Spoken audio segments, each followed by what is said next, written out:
serve the guests.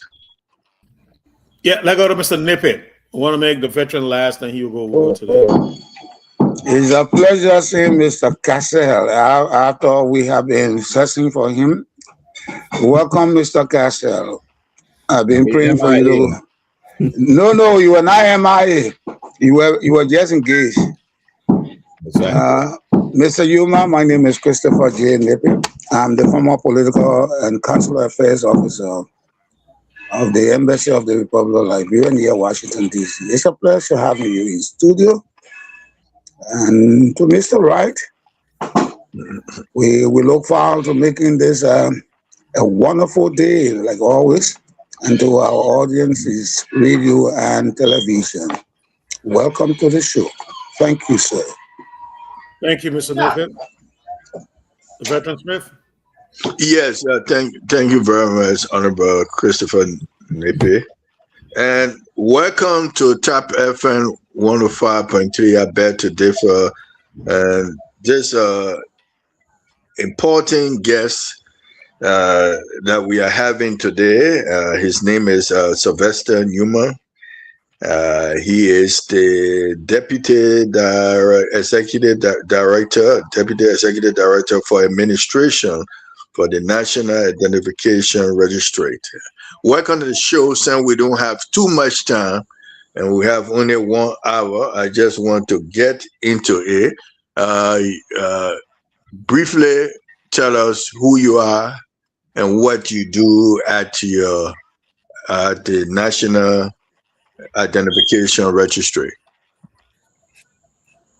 Okay, thank you very much. I hope you guys are getting me clear. Yes. So, my name is Sylvester T. Newman. I am the Deputy Executive Director for Administration at the National Identification Registry. Basically, I'm responsible to assist the Executive Director, uh, finance, procurement, planning, and all of the program to ensure that we execute the mandate as is enshrined in our statute.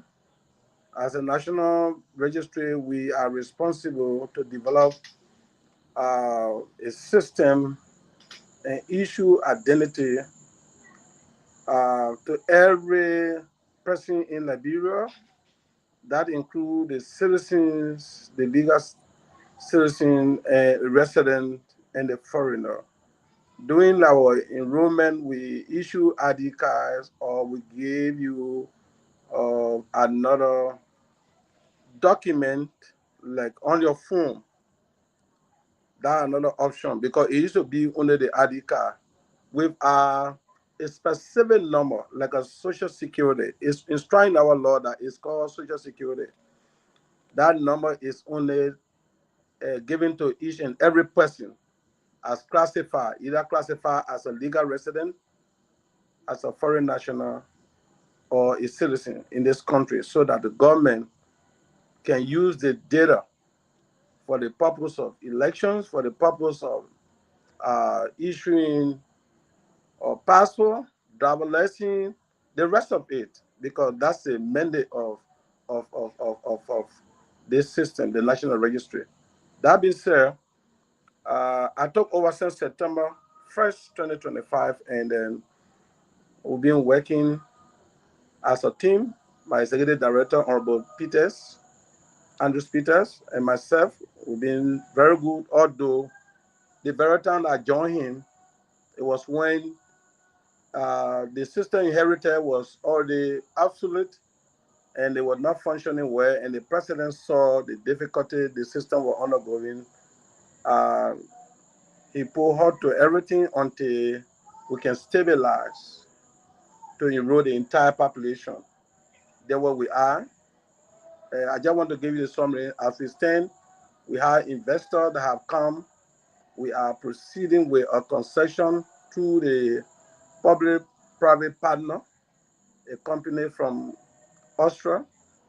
Document that we are proceeding with are gone almost 80%, but are not being concluded. So there where we are.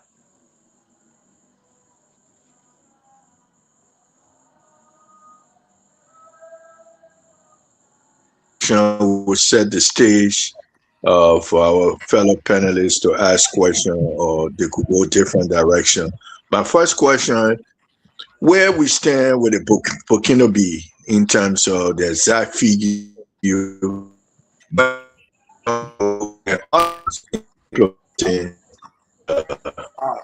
the Burkina B.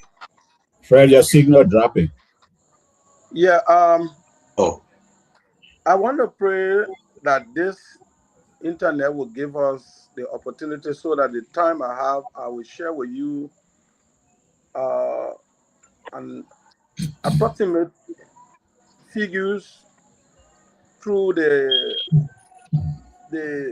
assessment done by the embassy of the French embassy, and the International Organization for Migration, IOM, where the list the immigration was part of. From that assessment, the LRRC was part of. That was done in March, from 9 to the 14th, and they came up with an approximate number to say at least about 140,000 to 146,600 of the Burkinabes in the southeast, particular as we speak, and the number continued to kind of swell. They continue to swell because they are still coming. So in Grand Gide alone, they were able to record up to 80,000. Grand Gide alone, up to 80,000. So if you ask me the question about the Burkinabes, that's the figure we have as of now. If you want me to go further, I will say to you that on the basis of that, it had drawn concern. The president spoke about that. It's a security matter, and they are finding every other necessary way to address the issue. But then there are other stakeholders, including the LRRC that were part of the mission, and the list, the immigration, and Ministry of Gender. So they all had different concern. So the immigration concern is, how do they document these people that are enrolling to assistance? They pose danger to the point that if we do not classify them and document them, the possibility that they will spread all over and start having intermarriage. Of course, as we speak, maybe it's ongoing, that it will be difficult to identify them in long period of time. So they came to us saying we are at the place where we can enroll people and classify them by issuing the identity card. They asked us to work with them so that we can undertake a short project before the concession can be concluded. So as we speak, we are having meeting by Monday. That meeting will be concluded, and the communication will be written to the president, asking the president to give us the opportunity to execute the project, because it's very urgent. So we are not concluded about Monday. The committee is going to be meeting to conclude we have drafted the project, a little project, and we have to attach a communication and send it to the marshal and wait for approval. So at the end of our, we will be there to help them enroll each and every, because, like I said, the immigration has their concern for that. And then the enterprise also has their own concern with the 2,000 plus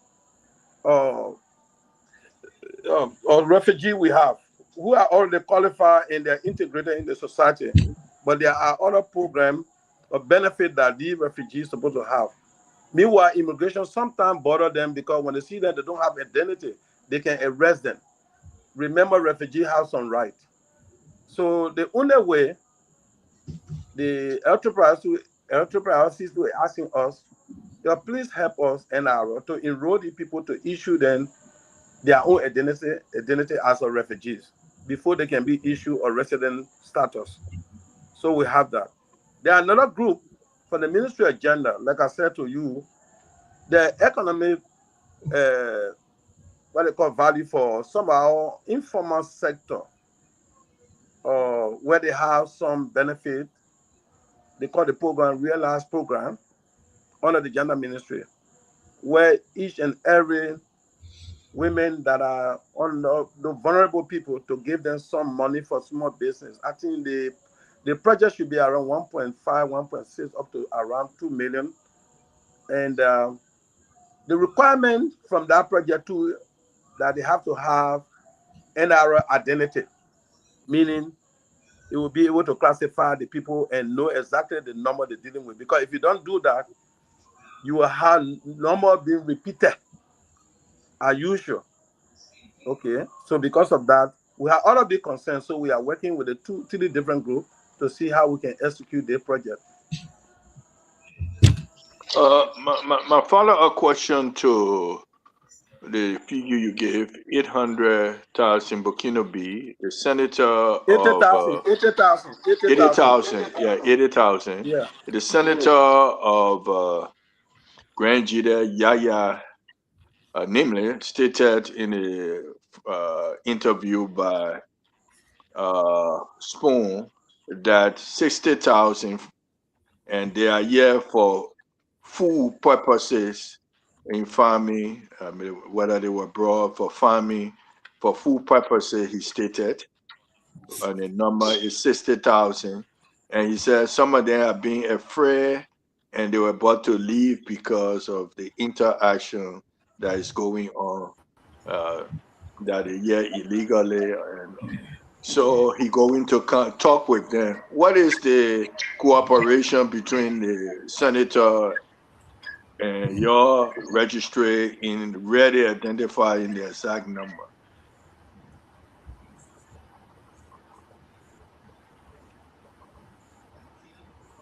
You got my question? So, you know, you want me to answer? Yes, Hello. yes. Go ahead. So, anything that has to do with politicians, the lawmaker, we cannot compare no with them because they may have their reason to state what they know. But I'm telling you, there were assessments done by the immigration, the international partners. They were part of the assessment. So the assessment was done by a legal authority like the immigration. So they came out with this figure. Whether or not what he's saying is correct is not on document that I know of. Okay, and our work is not to take information from an individual like politician. We take that maybe for the sake of getting information to go and do our due diligence. We do our due diligence to get the actual. So that's why when the Electoral Privacy Executive Director, Honorable Paul Bangaro, he was there, and the latest immigration commander was there, and they had two different partners that came that were part of the process. Even the uh, United Nations Population Fund, or they call UPA, they were there. So they came out with this record, with this figure. They share with us because they gave us this figure so that if we are ready to go to enroll the people, we know exactly the target that we have on hand. So I don't want to dispute what the honorable senator said, but we had no link or we had no connection working together to verify or to reconcile. Whatever we did from our assessment, from our partner that went and did the assessment. I don't know. There where we are. Okay, may I ask my last question, then we'll go to the other panelists to ask questions.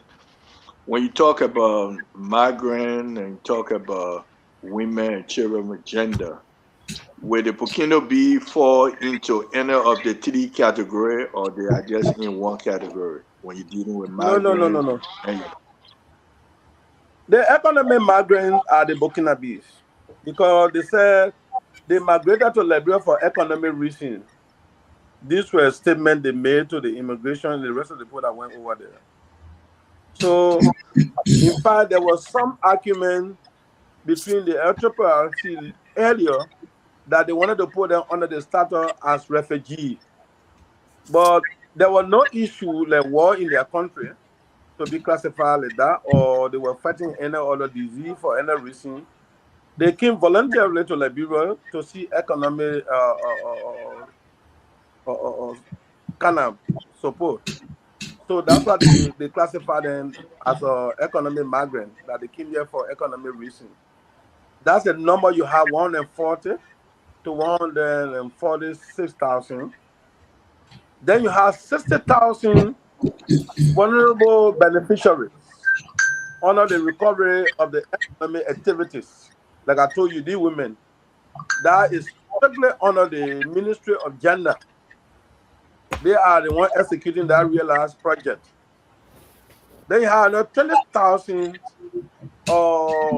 refugees that have been qualified and also waiting for some documentation. As we speak, they don't have any identity with them. They are integrated in Liberia, in our society, but they don't have any identity, like passport, like any ID card, because they have told them that the only way they can do that until we can enroll them into the system.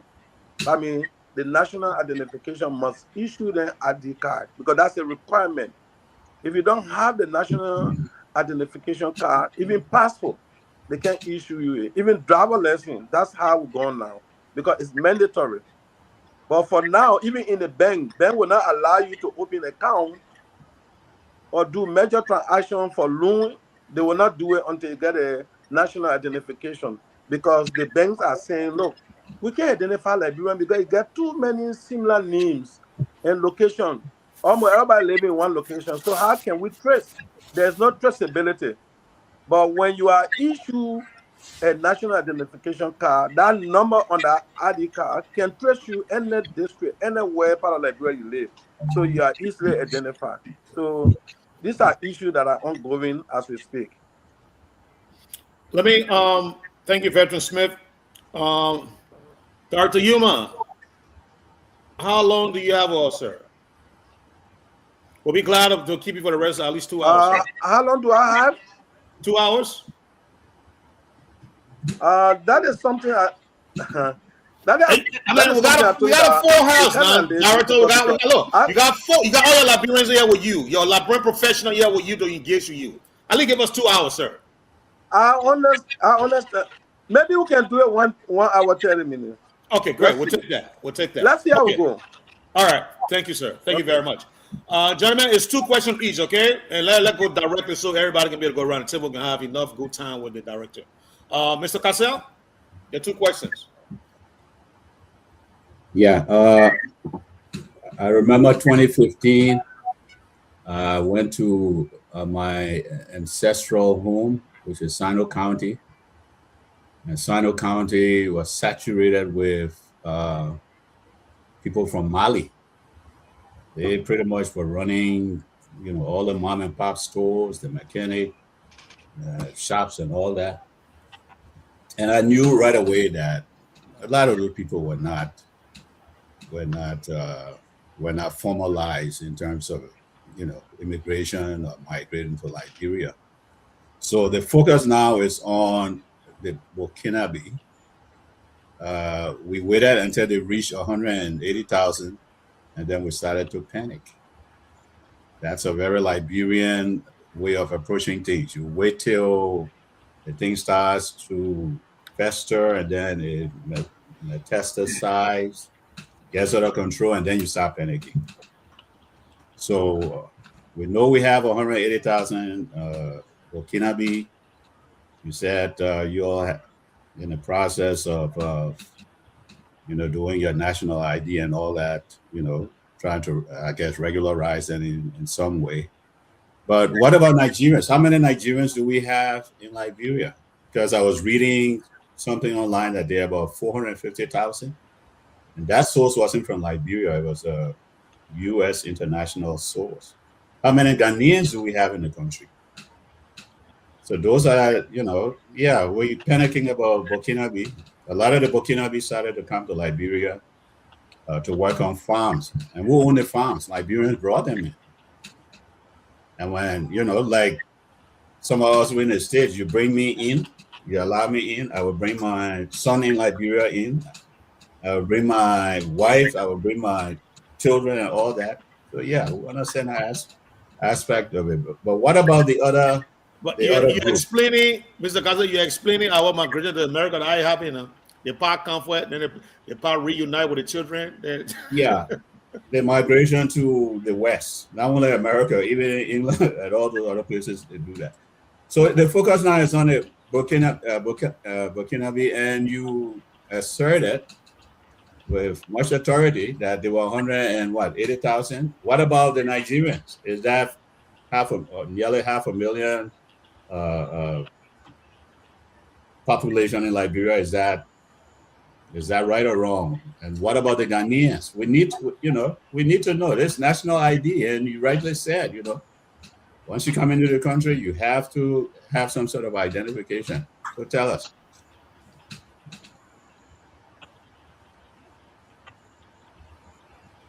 Can you hear me? Let me first say that the figure you call is 140,000 to 145,600. Okay, that's the number that we have after the assessment.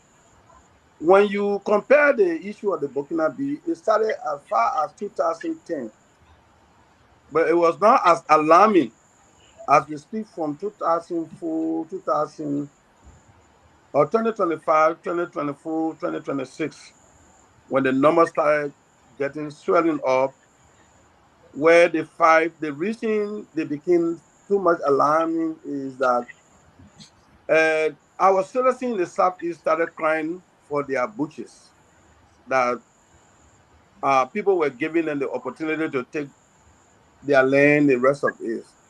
Mm-hmm. And they started posting some concern. Security started being concerned, want to know who are these people, how they coming there every time they increasing. But when we come to the Ghanaians, the Nigerians, the only time we will get to know how many Ghanaians, how many Nigerians, how many SRERAMs, until when the National Identification Registry launch the mass enrollment that is pending after the completion of the concession document. By the President Mende, he wants us to do it in 1 year to enroll the entire country and classify everybody.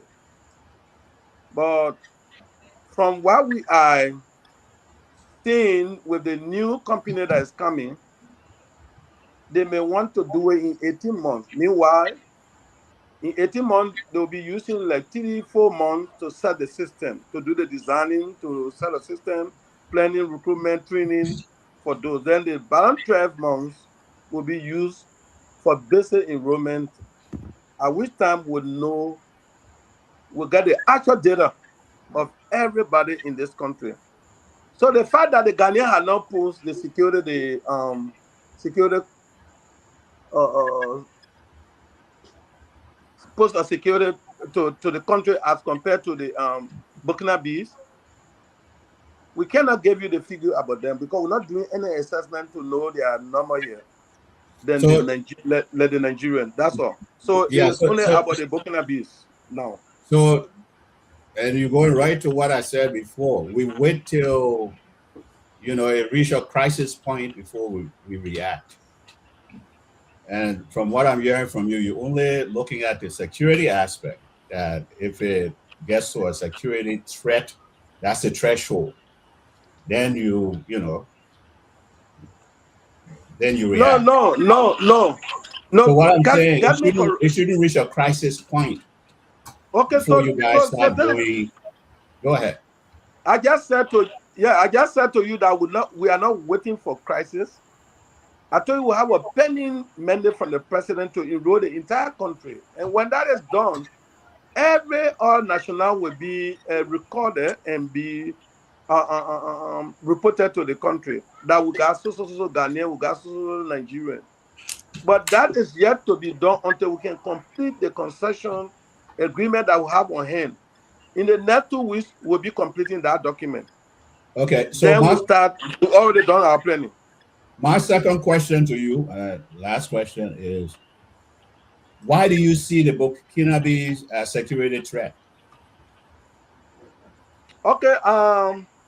The influence of the Burkinabes as a security threat because our citizens already started complaining to where they enter in huge number, and their activities are strange. Some people say they will take over a forest. When you go to the town, you can't find no other citizens to serve them.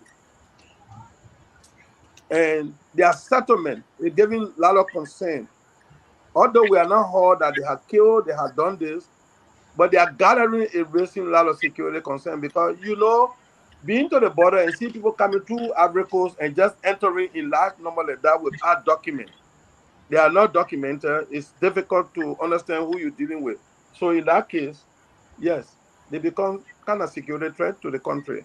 That's why it's very, very good and that you do a fast documentation on the people so that you know what they are doing and who they are by record.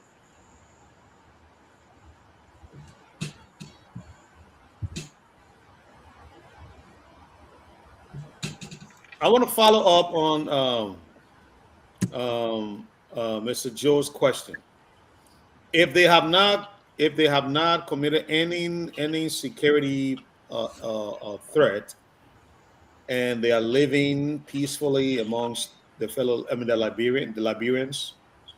The record shows that they were brought there by Liberians. They didn't just come there on their own. Why are you characterizing them as security threat? Well, that record is not proving whether they were brought by Liberians. That is not what we gather.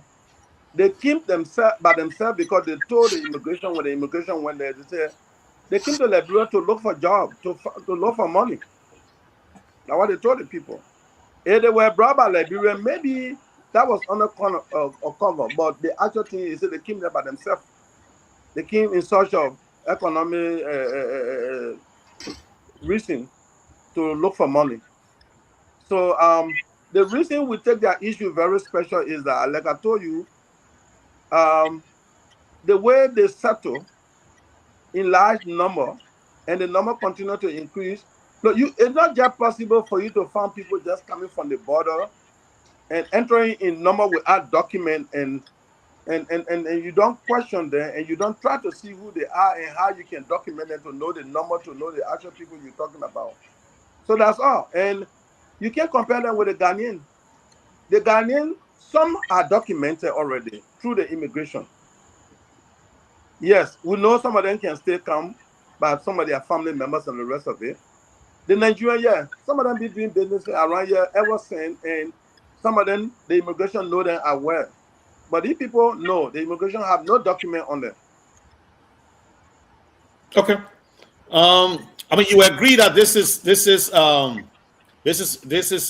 biased towards or against the Burkinabes because, my fellow panelists said that there are 400,000 or 500,000 Nigerians in the country, and you have not disputed that.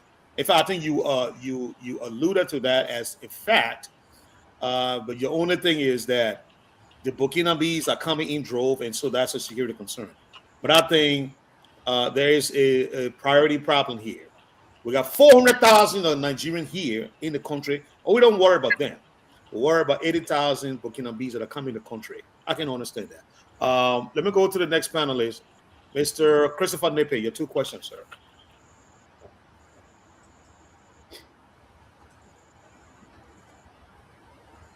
Thank you so much. Thank you so much, Mr. Director. You wear so many caps.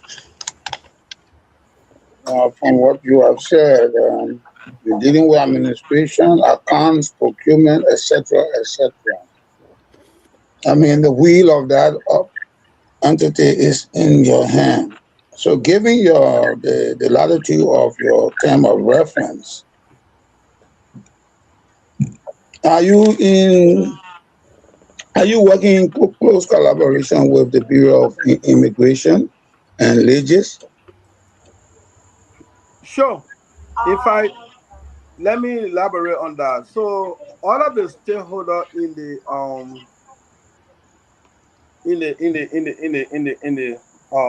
what we call the data era, digital system, data, the DJs, the immigration, the post and telecom, the RTA,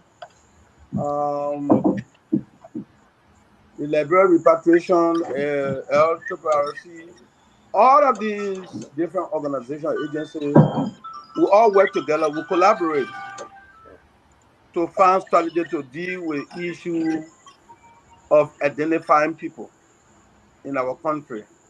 So when I hear my professional brother saying we are partial in other terms, why are we so concerned about the Burkina Faso?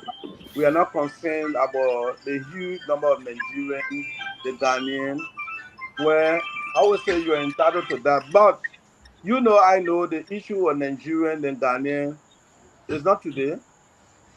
You understand? Maybe before we were even born, Ghanaian, Nigerian were already here. They never came in the number like that. No, there were no time because they don't have in an easy border that they come in huge number like that and just come and take over some forests and sit down. And. So the issue of security is not something for you to forget about. Someone who will just walk open border and just come in number and just come and sit down in time and take over your time and even dominate our people in certain area, so of them. Yeah, it's something that you have to develop concern and develop a system where you can capture them and document them. I mean, it's not something that we want to harm them, but to document them. Vast of the Nigerians that are in the country are well documented by the immigration. It's just like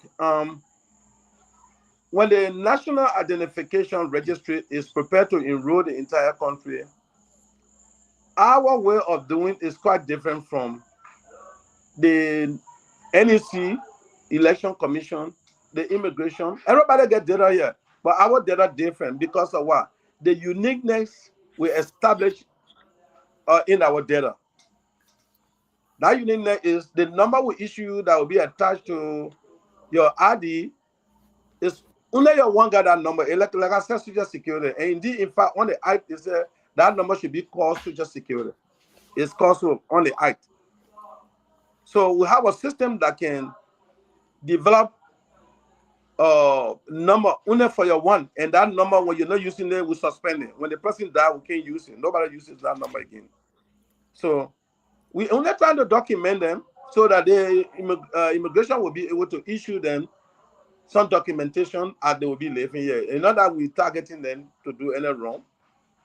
So I'm not sure we have any reason to be partial or to discriminate them against the other foreign national. No, we're treating everybody the same. I will say this. Right. Thank you so much. Thank you so much. I'm not as troubled about the Burkina Faso as about the Nigerians and Ghanaians because all of our coastal areas are covered by the Ghanaians, complementing the efforts of the Bassa and Kru fishermen. So that is a given. We are not troubled by their presence because, as the director just said, they have been registered. We know their localities. We know what they are doing here. In a similar fashion, the Nigerians have come in. The director says they know where they are. The immigration has their statistics. So having their statistics and those without any statistics, I think it should be of a serious concern. But speak to me, Mr. Director. Speak to me, Mr. Director. That in the wake of you waiting for the president's mandate for mass enrollment, which across Liberians and all of the strangers. In scenario number 1 here on the Burkina Faso information, alleged presence in their numbers, we have 80,000 was the first thing that we were told about. And if they were to disperse through our 15 counties, you will come to realize there will be something like 5,833.33.33 so on. In the second scenario of 180,000 people, if you were to disperse them across the landscape of the Republic of Liberia, you have 1,200 persons in each county. Coming to the third scenario where you spoke about 145 persons, 1,000 present, it puts us in the range of 8,100 or 8,200 persons. My question therefore is, while you are waiting for the bushmeat to come in town, that is waiting for the president's mandate, what are you doing? Because you have classified it as a present danger. The storm is brewing. You see it on the periphery of the country. They are deep in the forest. Are we going to wait until the president's commission comes up with a strategy before we can do anything? That's one. B to that, come election 2029, will the election commission use your ID card as a card of convenience instead of duplicating the card system? Will they use your card to do the election? Would that be a proper identification for the election instead of duplicating the cards? Thank you for your questions. And let me address the first one that has to do what are we doing given the alarming situation where you came up with so many scenarios, giving figure around them. No, I would say no. So the NRO over time has been working, but our work cannot be as an individual entity, but we have to collaborate, like I said to you. So we are collaborating with LIS, Immigration, with LCCC, Ministry Agenda, specifically to deal with the TD targeted population I just mentioned to you. And we determined that project to be a presidential mandate. We are saying to the president, will you give us a dispensation, please, Your Excellency, so that we can execute the project before the pending concession can be completed for us to start the enrollment. Whether or not that's going to be approved is not something I have authority over, but it is an appeal we are making. That project, like I told you, by Monday we'll be concluding the discussion of that project and with a letter attached to Senator the Marshall. But before then, the NRO over time has been planning, working with IMF to see how we could enroll the entire country. But because it's very much costly, when we wrote the government to contribute, we sent a budget of 11.some million. We developed a 3-year roadmap. In the 3 years, we wanted to enroll the entire country. But the total cost was around 37 million. The government told us that the envelope was small. While in the process, the president wrote that we should open our door to get vendors so that vendor can come and front the cost for the enrollment, and later government can pay them their costs. So there was a company that came that said that they can do it, and the NRC, Interministerial Commission, we received a communication from them that this company were prepared to enroll the country, and we've been discussing their proposal. but we have to follow procurement because procurement process is not something by the time you get a partner, you just enroll. You have to go through what is required under the concession agreement. So like I said to you, we have signed the document from the agency side, but there was some financial issue the Ministry of Finance and the LRA discovered that they must settle, because when you come to invest, the tax issue is key, that people have to look at your document to make sure that you don't cheat the government. They've been looking at that. At least today we had that discussion. That too will be finished by Monday or Tuesday, will be concluded. And as they sign it, it will be going to the president for approval. But while that is pending, we asking the president to give us dispensation so that we can enroll the people, the three population, but particularly the Burkina Faso issue, which is very crucial. Okay?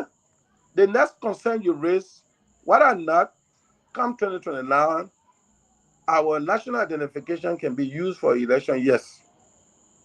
That is what we are trying to do in this country, and the president wants it to be done fast so that we will use the national identification, because it will be very easy.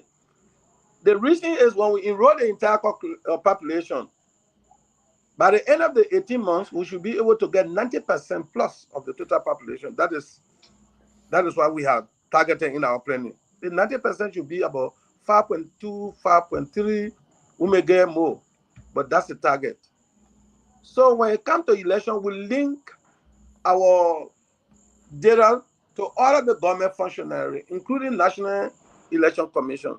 So when it comes to election, they don't need to do voter registration. All they have to do is to download and get all of the qualified people to participate in the election at any time. That has been done in Ghana now. Ghana just gone to 93%, Serbia gone to 92%. They will be using the same national identification. So it's a holistic something right around all year. We were just in Africa the other day. My director went there. They were having ID for Africa. It was a big conference. It was all of what I'm talking about here today or tonight.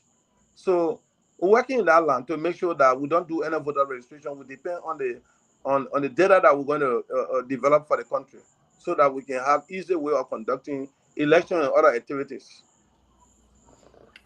Thank you. Thank you. No, just one question, sir. No, that was your second question, Mr. Nippon. Let me go to Mr. Nubo. We're coming back. We're going fast. Let me go to Mr. Nubo, then we'll come back around. Mr. Nubo, your two questions, sir.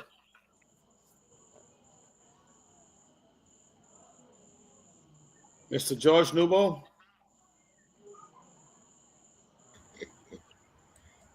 Yes. Good evening, Mr. Newman. I'm George Numbo. I'm one of the panelists here. My question number one, did I hear you say that there will be a group that will come or that will get involved in a national ID card process? We are doing something they call PPPP, public-private partner, that which is done in the ID industry, where they will come to fund the process by most doing the technical aspect, designing. We manage our data, but they will do the technical aspect, building the system. Then they will work with us in most of the area doing the enrollment. From there, back of the revenue you get from the in the national IDs area come from the verification. So when you enroll, you got the data, you link the data with all of the institutions for instant passport. So when you go for passport now to foreign ministry, you don't need any other, because why? We have a clean data there. So all they have to do, use your ID, or your whole information will come out, and they will just prepare your ID card and give it to you, or your passport. So in that verification, the National Identification Registry, through the enrichment, will be receiving some money to sustain itself. So there where the money come in, and the investor that come in fact, when they came in that part of the area, they wanted to see whether they can recoup their investment. We've done all of that analysis and they saw it. So we are proceeding with them to see how they can fund the cost. So yes, we'll be having a partner to undertake the enrollment exercise in Liberia sooner, not too far from now. Okay. Number two, I believe that this registry came into being under Elling in 2011. 11, yeah. Yes. And there have been national ID cards created since 2011.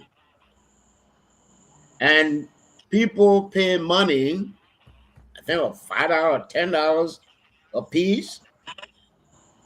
So are you going to give refund to those people to replace your ID with the new form of ID? And are you decentralized, or I have to leave Plivo and come to Monrovia? So that's my question. Thank you, but let me do some correction. Your question is very in place, but let me do some correction. The act for the national identification came into place in 2011, Right. but they did not start to enroll anybody until up to 2017. 2017, a group came as an investor as well from Saudi called the Technobrain. The Technobrain brought 5.9 million. And we were not in management, like I said, that was a power regime. So they were able to enroll 12% of the population, 730, 740,000. That data is available. Now, when you talk about those who enroll in the system and get ID card, the ID card has time, it can expire. Among the 740,000, you get almost 600,000 that ID card have expired. You got few that really have ID card that are up to date. Now, the question, if the system would bring in, which will be very much sophisticated, because the tender bring cards, they issue PVC ID card, and using the printer that was very manual, the ID card started developing problem. The citizens started crying that one of the things the presidency the Mapu hot to it because it was peeling, because it was a low cost of ID card. That was a management that decided to do that, which I don't want to argue about that. So the system that will come now, we have already developed it. So we'll be issuing a smart card with a chip, like the one they use in Ghana or. So when we enroll the people and issue the ID card, those who have ID card to renew, of course, they will get the new ID card to replace. Those who have ID card that say value, that's a policy issue. Because remember, the government will pay for vulnerable informal sector. That's what they're going to do. Only people that are working, but the rest of the people will not pay. That's the plan.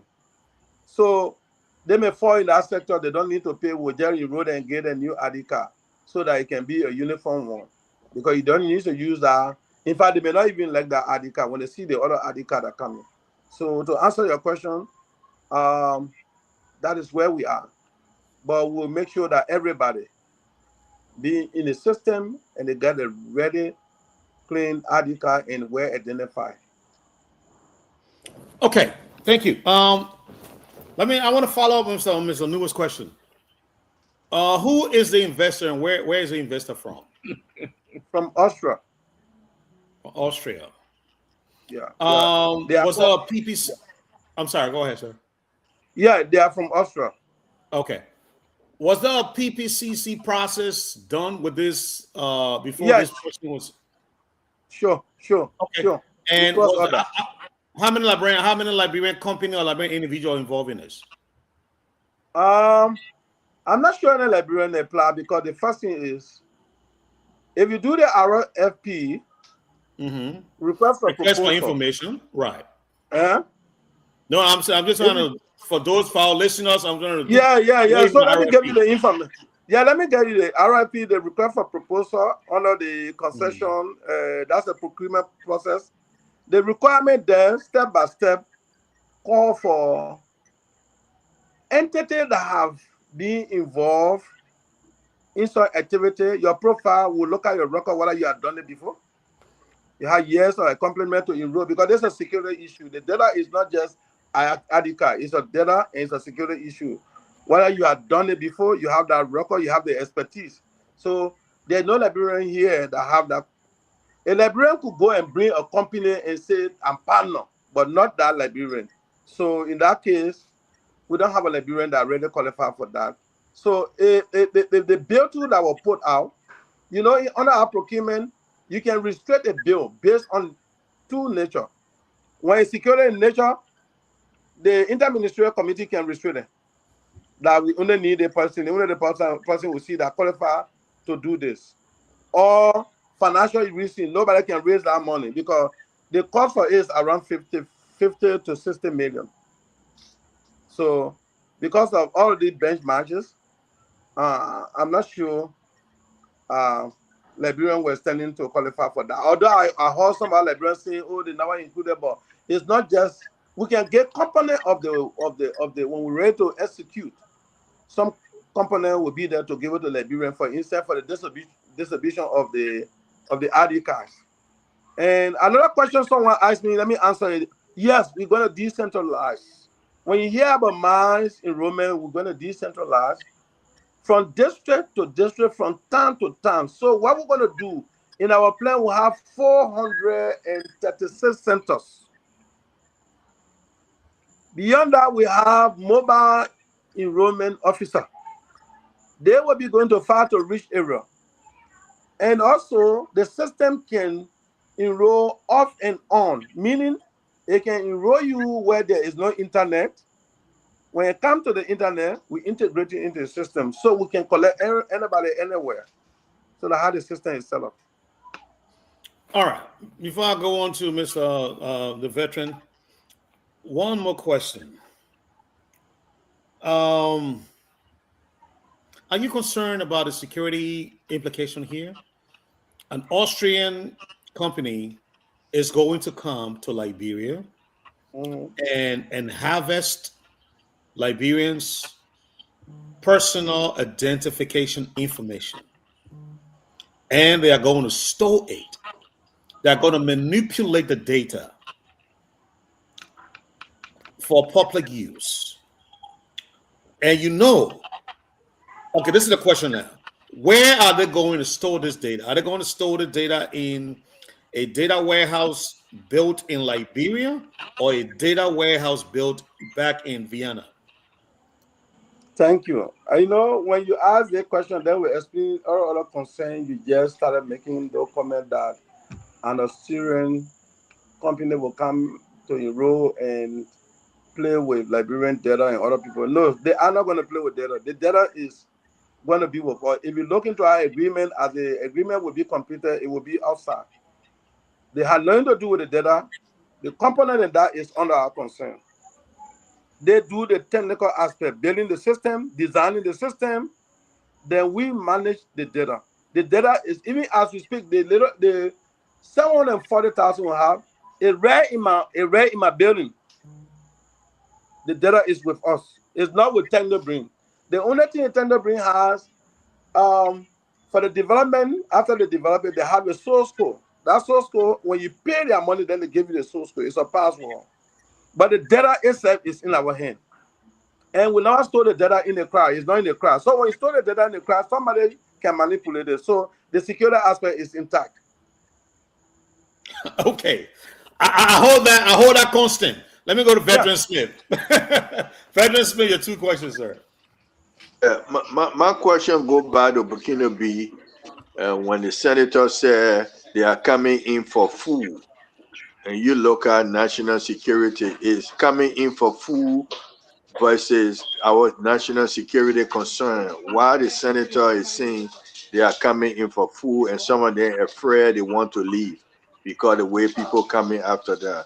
What can you make of the statement of Senator Yaya Nimle of Grangida County? I just said to you that when politicians are making their question or their concern, for us as a professional and technical people, our reliance can only be on the assessment we do to get the real data.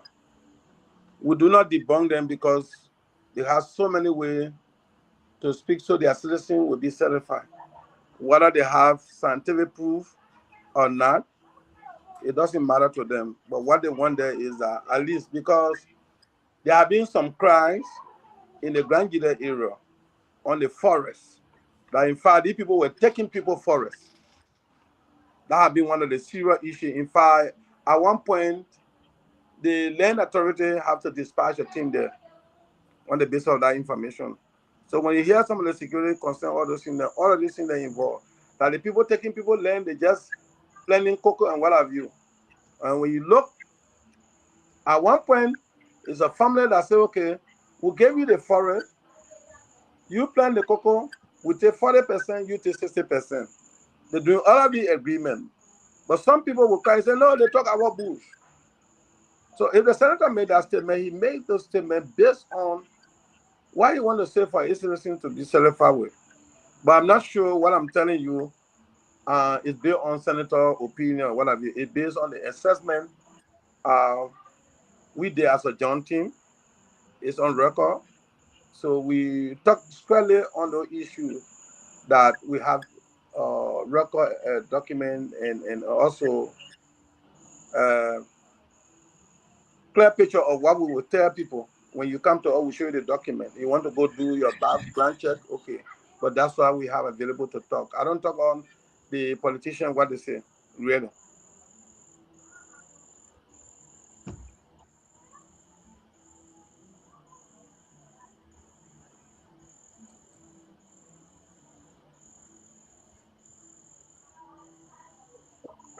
You're Yes, muted, sir. on line of security, I'm sort of agree with you because the citizen has said complaining there have been some crimes committed. One of the one that stay in court where they took the engaging in cocoa, and when someone went for the cocoa deed, they chopped the guy hair. He survived. He were able to identify two Burkina B.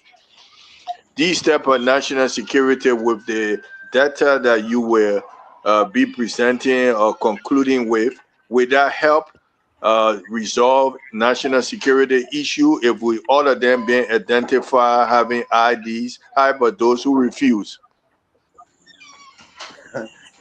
I can't talk to that, but I'm sure all of them willing from what we heard from the assessment as well. All of them willing because the only way you stay here for immigration to give you any document, you have to get your national ID.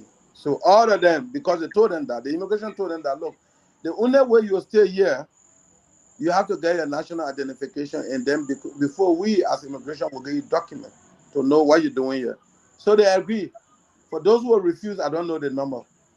And another question, what will happen if we document them where government has a way of dealing with this kind of issue, but when the government have the data to know the people in number and where classified, where they are, then the government will design that. Because security issue, I'm not a security person, even though work in the industry that requires security idea, but we are on the surface.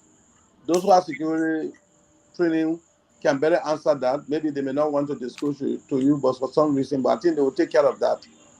The most important thing we are charged with responsibility is to document everyone and classify them. Okay. Mr. Cassell, Veteran Smith, can you run to the table? I'll be right back. Mr. Cassell, you have two questions.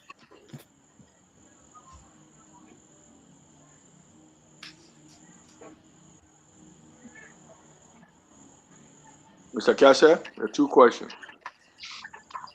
Okay. I had myself on mute. We keep hearing about these biometric IDs. And if you could tell us what the features of this biometrical ID is. Another thing is we also learned that it's $5 per person. And according to the national statistics on Liberia, I mean, the average Liberian lives on $2-3 a day. So how would they afford $5, for a biometric ID? My second question is related to your relationship with Techno Brain. I think they sue you guys for $1.7 million. And have you resolved that issue with Techno Brain? I think they were supposed to create this sort of technological infrastructure for the biometric ID. So what's the status of that? So I know I roll a lot of questions in one, but I'm sure you can break No, it down. I got it. I got it. Okay. Uh, Thank you, sir. yeah. So the biometric features include your finger. Okay, your finger and your thumb. So we'll take 10 fingers, and in fact we are added the eye only, and also you have your finger something where you like we do in America to verify you. We do all that. We'll take beside the data, your name, your place, the district, all those things. Then where you live, you marry, all those things. Then besides that one.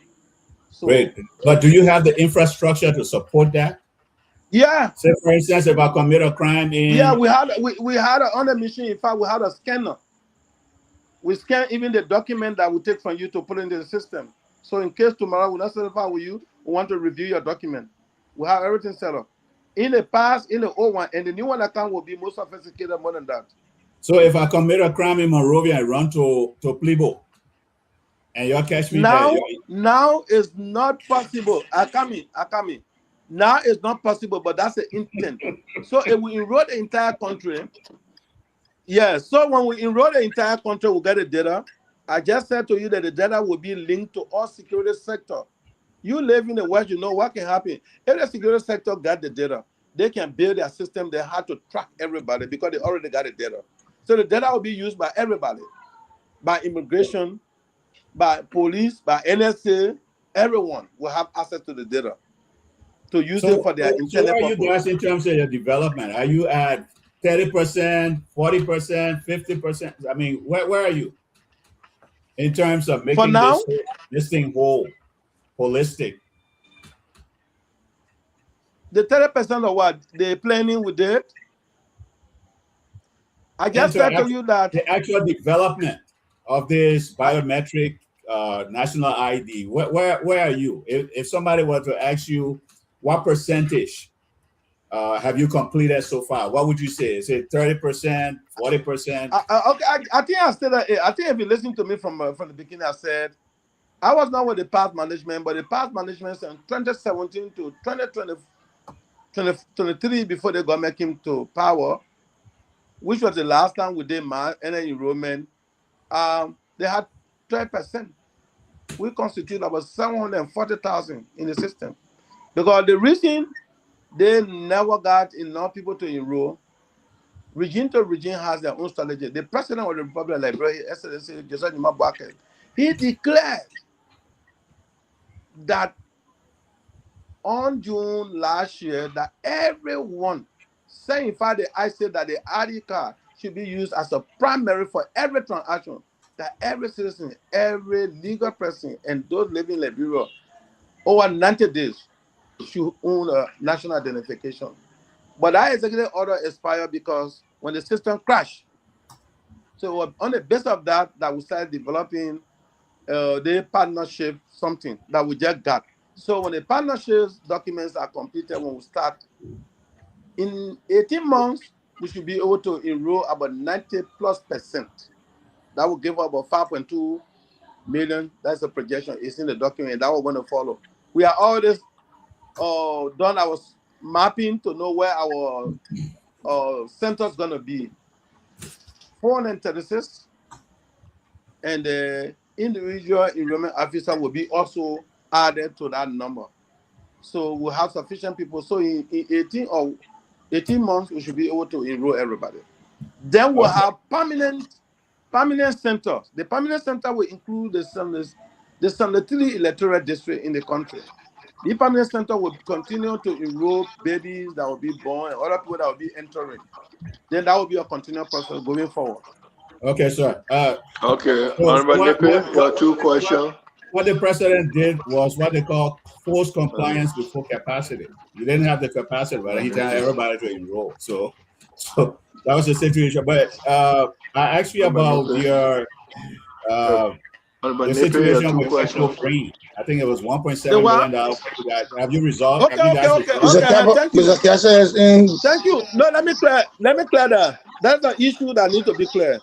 We don't owe tender bring, we just pay the money. The government like just pay the 1.7 million. And it was tender bring that just wrote and gave us the schedule of payment. We just paid about 800,000 to the balance one. After 45 they will pay the other one, second installment. So we'll be paying the balance after another 25 days, then the next one 15 they will pay the balance. We're doing that schedule because as we pay them, they will be transitioning. They'll be giving or what belongs to us. And, so that's how we're doing it. So, but we don't own anything. Everything we have done it. Government has transferred that money is in the central bank account paying them. We just send them some money the other day. They receive it, they give us a receipt. So we don't owe them. Okay, Honorable Nippy, Christopher Nippy, go with your two questions, please. Yes, sir. Thank you so much. There is nothing like a free dinner. These people are coming. Our fear here is they will be mining our data, harvesting our data. I suspect that will happen. And so I asked the question, in the event that you had a complete system breakdown, what would be your backup? Okay. It's already in the plan. That isn't the plan what we're going to build three different area recovery centers.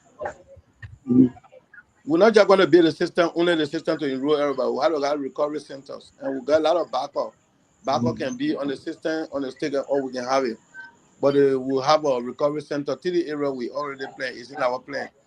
So when there's another breakdown, we can recover. The other thing I continue to tell you is that they will not manage our data. So the whole issue about the public-private partner, if you go on the look for Ghana National Identity Authority, go there and see their agreement is posted there. They got the same thing. In 2018, April, the Ghanaian government entered the agreement with Identity Management System. They call it IMS. They brought 169 million. The Ghanaian government gave 124 million. They brought the technical, they brought the equipment, technical, what have you. The Ghanaian took care of their data. It's the same thing model we're doing. We take care of our data. We do the operation, the enrolling the people, what have you. We with the immigration. So every center will have immigration. So the data will be managed by or not them. But they will build the infrastructure. They will build it. Thank you for that answer. Okay, Thank you for that second answer. question. My second question is has to do with what is the tenure of this program? Because you keep saying that they will be managing. Is this a perpetual kind of No. yeah? When you say they will be managing, is this a trainer program where they will be training Liberians to take over at a certain time? Yeah, it's in the agreement. And if so, what is the duration of their stay? It's in the agreement, and the concession period is within 10 years because it's above. If it is 10 million, it's going to be fire. But anything above 10 million, under our procurement process, what have you, it goes to concession. And when it's concession, it's 10 years above.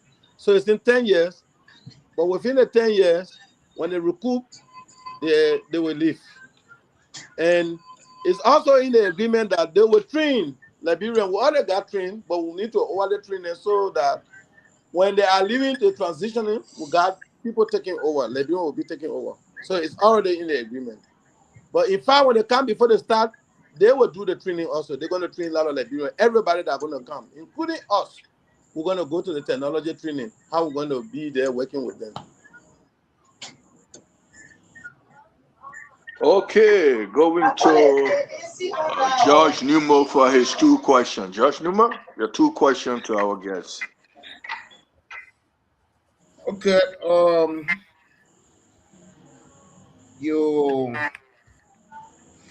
said this card is the number on it is like social security number. Yeah. And social security number or social security card does not expire. So are you trying to, you and the group that is coming, are you people trying to profiteer, so that Liberians will continue to register, after maybe every 4 years or 5 years for these people to recoup their money that they are spending? Is that the plan? Please answer that, and I'll come with the second question. No, I said no. So, social security, yes, I have my own social security. Even I'm here, they don't even issue you on the ID card. They give you on the paper. You know that. Right. Yeah, but the reason they say social security number, because the way to obtain that number is a number that is only unique for one person. You know that. So, for the national identification all over the world, they have national ID. National ID has 10 years to expire. Check that. Even in that country, they got national ID. India, we got people from the World Bank there. 7 years, 7 years over. Yeah, they can do it.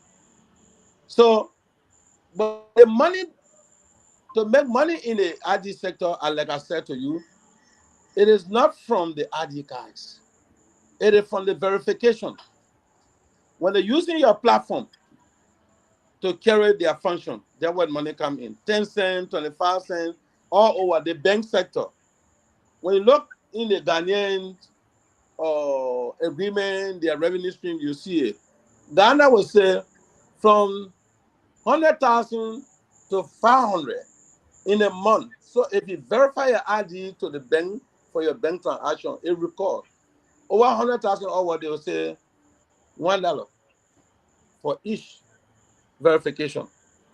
We are saying 10 cents because of our economy. So we're not raising money from the poor people because, like I said to you, that informal sector, government, for the first issue and only for your renewal, they're going to pay for them. Government going to pay for them. Are you clear?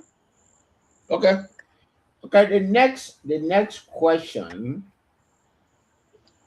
is a concern to me, security concern. Even the social security number here, before they provide it to security agencies here, they gotta go through the legal process. Can you Because take that that's question? personal, but you go beyond the mail information on the social security card. You taking fingerprint or taking this, taking that. No, that's personal information. And if you provide that to security agencies in Liberia, does that not look like spying on your own citizens? When you said that, who keeps your data in America? Which data? Social Security Administration or No, they took your fingerprint. They have taken your fingerprint. You know that? they what? I do have one. They are taking all my feature in America. It's there. Social Security took your fingerprint? No, it's not social security. We're not running social security. Don't get it trace. This is not social security. This is national identification. National identification is not social security. Our responsibility is not to run social security. Now you got But national. the number they're coming. The number they call social security is the name they gave her. They call it name. That number. The reason they got is a uniqueness of that number that is not repeated. It's only single, only you have that number. It's for traceability. You are traced in America. How do you think they can trace you?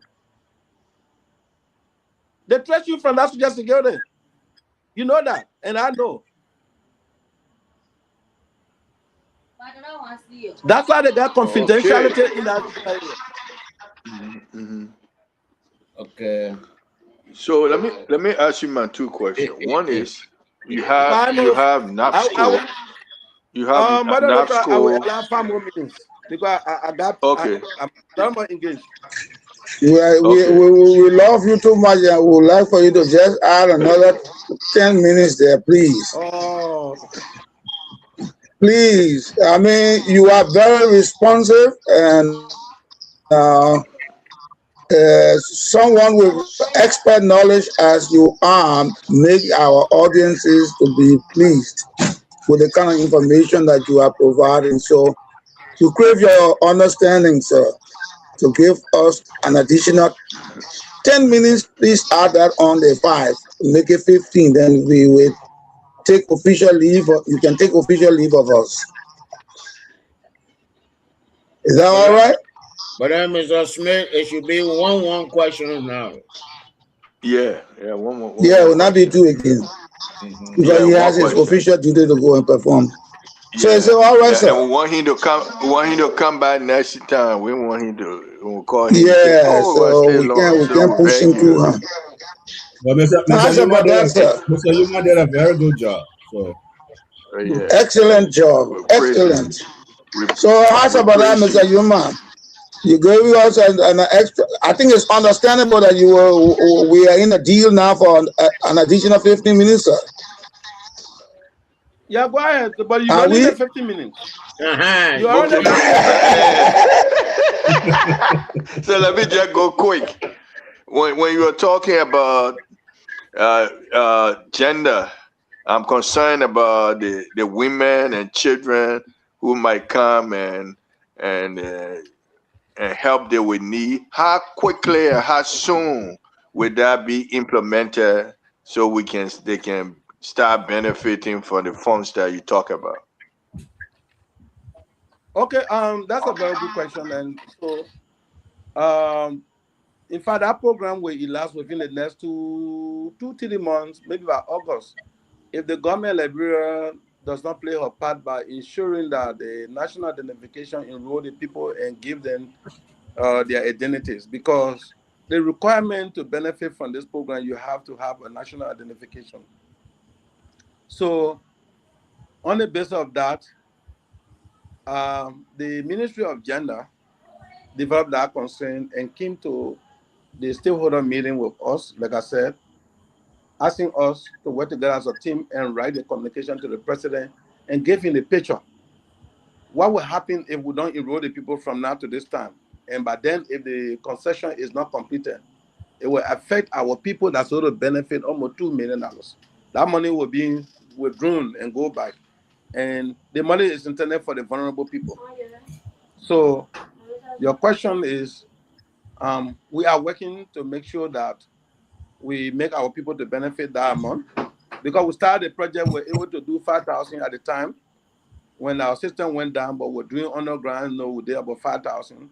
Some part in Basel, in Riverside, in fact, what was happening in Maryland, there was a project like that. When they were paying with our national identification, what they did is that they duplicated the people, the names. So they went and carried the list to 96,000. That was the reason for which the people said, no, you go to NRO. So when they did that, the people were paying. The money they planned to pay the people, they could not reach the target because you had the number increasing. So it created concern. They called NRO to go into that. When NRO went and enrolled the whole people, guess what? Like only 27,000 you could find instead of 96. But traceability, they were using the ID card with a number now. So they're not using your name now. They use a number one by one. So they were able to get 27,000. So it was, but then going forward, we cannot execute the program with our NR ID card. So that's why. Is that clear? Yeah, that's very clear. So let's go to Joe Cassette for his one question. Yeah, Mr. Yuma, at least you guys, that's the idea of a national ID registry should be commended. It's something that should have been done, I don't know, maybe 30, 40 years ago. But the fact that you guys realize that it's a mission critical part of our national development, which ties in so many different areas. In fact, the government benefits a lot because of taxes, national Yeah. ID. There's so many ways the government can benefit. I won't take your time of going through that. But and building that sort of infrastructure sometimes can be problematic. You have Sure. to have that liaison with the immigration, with LISGS. So what's the status of that? I know you got to go, Yeah, so let me just break it down right yeah, I start. just said I just said to you that every meeting that we have we schedule with the immigration, particularly when it comes to that enrollment. So we have agreed in with the immigration that when the time comes, all the center we are creating, we're going to have one immigration. In fact, the director, Rufus, and his deputy for naturalization, they are always in a meeting with us. So we are collaborating, we're working towards how we can. You know what happened in the past? We saw a lot of error and want to correct the error. Mm. It's an error, like you said, security in nature. It's not proper for you to go to foreign national and kind of make them citizen because when you get an ID card, automatically you make them citizen. They can go use that ID card and go and get password to become citizen. So we also structure in a way that it's not only immigration. We have two officers. You had the immigration first, you were going to meet them. From there, you go to the vetting officer independently that we train from our NRO to go over with you with this same question and requesting from you the documentation that are required. If you say you are a Liberian or you say you are so. So it's going to be double check. Um, I think that will reduce the illegality of people entering the system. Okay. We're doing everything possible to make sure that we have real clean data. I know it's just not impossible to score 100, but we're going to do something very better. Okay. Good job. Honorable Christopher Nippe, your last question to our guest. I'll use about 3 seconds to commend the guest. He's been magnanimous with his time, and all of the information he has provided us give our listening audiences on the radio and TV the kind of information that they have been looking for. But let me push in just a little. And if they have not given you this, it will serve the purpose of our information. We understand that the Burkina bees are way deep in the forest, and from one of our callers said sometimes you have to walk a day. My question Yes. is, therefore, are you prepared doing that? Do you have the resources? Do you have the manpower? That would be the question, and thank you so much. I would say yes because it's in the planning. We are ready for that. That I told you, far to reach area, and that's why we'll have motorbikes. And some area will have to put a motorbike and walk. So it's a far to reach area. Even where there is no internet, we can enroll you. Like I said, off and on. I mean, there's no internet, we can enroll you. You will be using an phone or the small tablet. It's in our planning. How many tablets we need? We'll buy tablet, we'll buy do enough phone. We'll distribute to the people, we'll train them. You download the app on it, that the app you use to go enroll the people and come and integrate it in the system. So I say yes, we'll reach to every corner. That is why we extended the time. Because when we get 436 centers, you multiply it by 3. That alone will give you the number. For every center, you have 3 phone and so you know the number of people you're talking about now. Then of course we'll get about 60 enrollment officer for the far to reach area. They will go house to house. So in 18 months we'll be able to reach to every corner together. Okay. The last person, Mr. George Nemo. Your last question. Thank you, Veteran Smith, and thank you, Mr. Newman. I'm glad you made mention of Maryland County. Why people were paying in the Monrovia area.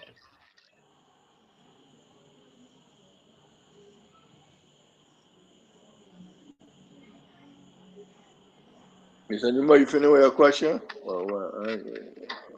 To in Maryland, mainly in Barobo by somebody who was official at the ID card registry. So are you people conducting ethical training? Yeah. Your employees. We had an organization that is involved in training people on the ethical behavior. We're collaborating with them. They call them what's the name, man? So they are always they do the integrity training. We have contact with them. In fact, in the entity, we develop form that all of our staff and employee will sign for confidentiality.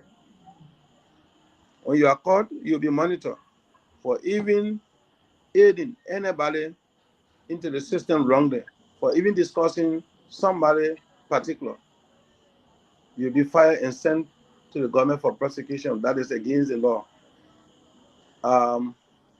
So we put in all kind of control in place to make sure that when you call an error, integrity error, it requires a lot of arrangement. So for me, I come from the background as an auditor before going there. So I think a lot about what we can put in together as a policy. Once the board approve it, those are instruments we'll be using. So when you talk about training, yes, we are required to interact with people to come and train our staff periodically. I think they have done 1 or 2 training this year. The little staff, we're going to recruit a lot of people and train them also as a contractor. They will be able to work with us. Yes, we are doing that similar as well. Thank you. What is that group? Integrity group? Santa. Okay, Santa. They call them Santa, yes.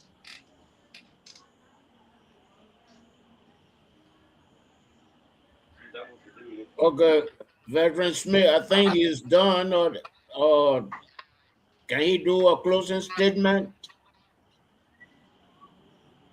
Are you talking to me? Yes. No, I'm talking to Veteran Smith. The acting of moderator. Oh, he's gone. Okay, Mr. Newman, please go ahead with your closing statement. Okay, let me say thank you for the opportunity given me to be on the platform tonight. What I want to assure you people is that it's not easy to go leave from the state and come back home to contribute to your country, because the adjustments in the society, that alone is a problem. I know there are a lot of how we call influence.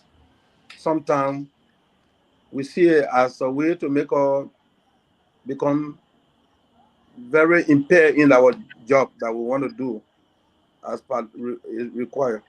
But notwithstanding, we're trying to do the best for the country, because if nobody does it, no one else will come and do it for us.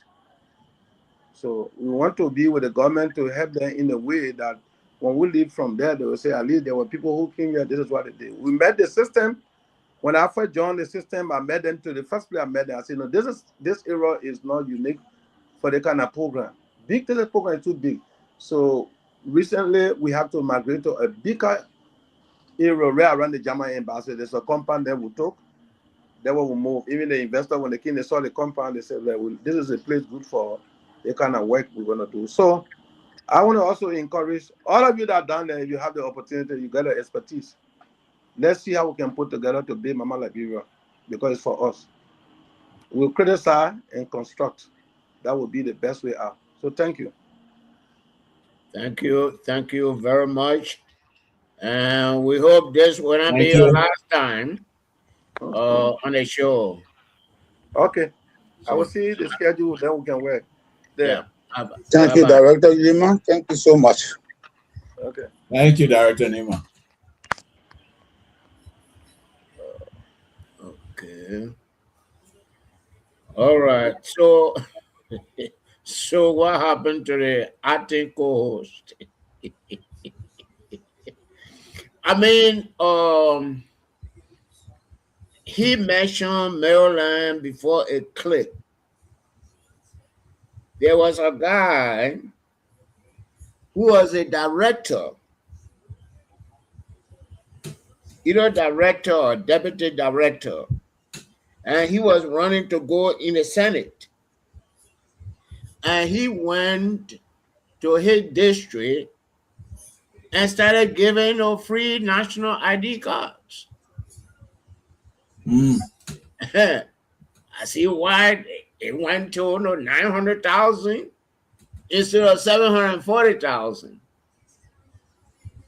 Yeah, and Mr. Newman specifically named Maryland County, so I know the guy, and I heard about it, I read about it. Yeah, but that's why I was thinking about the ethical training. Ethical training. And here, like social security or ID or number, when the national security want it, they go to court. By the way, they're taking fingerprint and everything is available to the national security, this and that, is less spying on your people. That's how I feel. It's less spying on your own people, your own citizens. That's true. Yeah. So I mean, But I yeah, think you can come in. I think what they need to do is to come out with a regulatory framework through Congress. I say Congress, through the House of Representatives and the House of Senate. Yeah. And I think that would be the smartest way to go, when you have a legal framework that covers that process.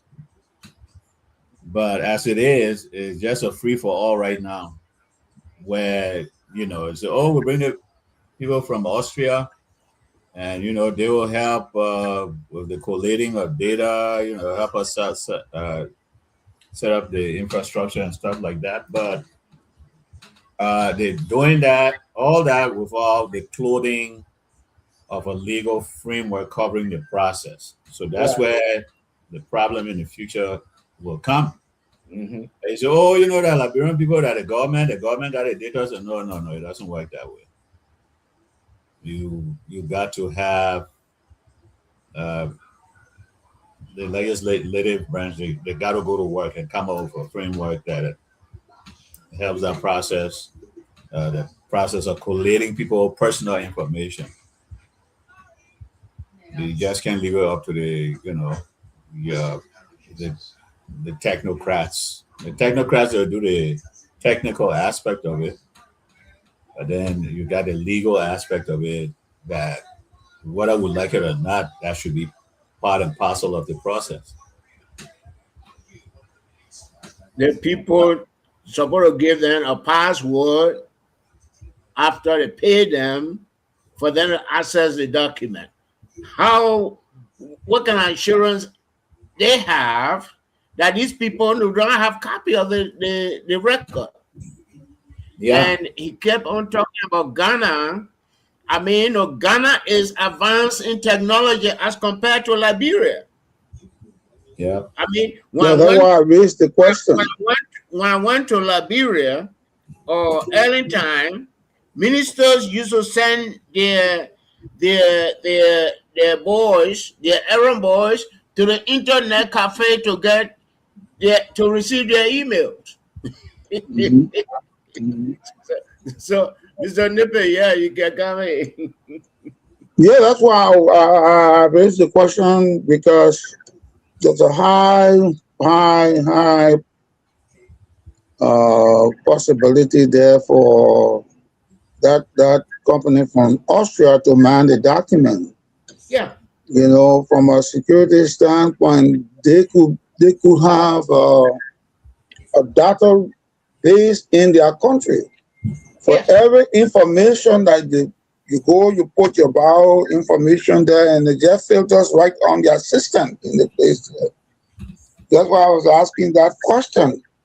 And then the second question was whether something like we have the I don't understand why 10-year contract, but they say that concession agreement.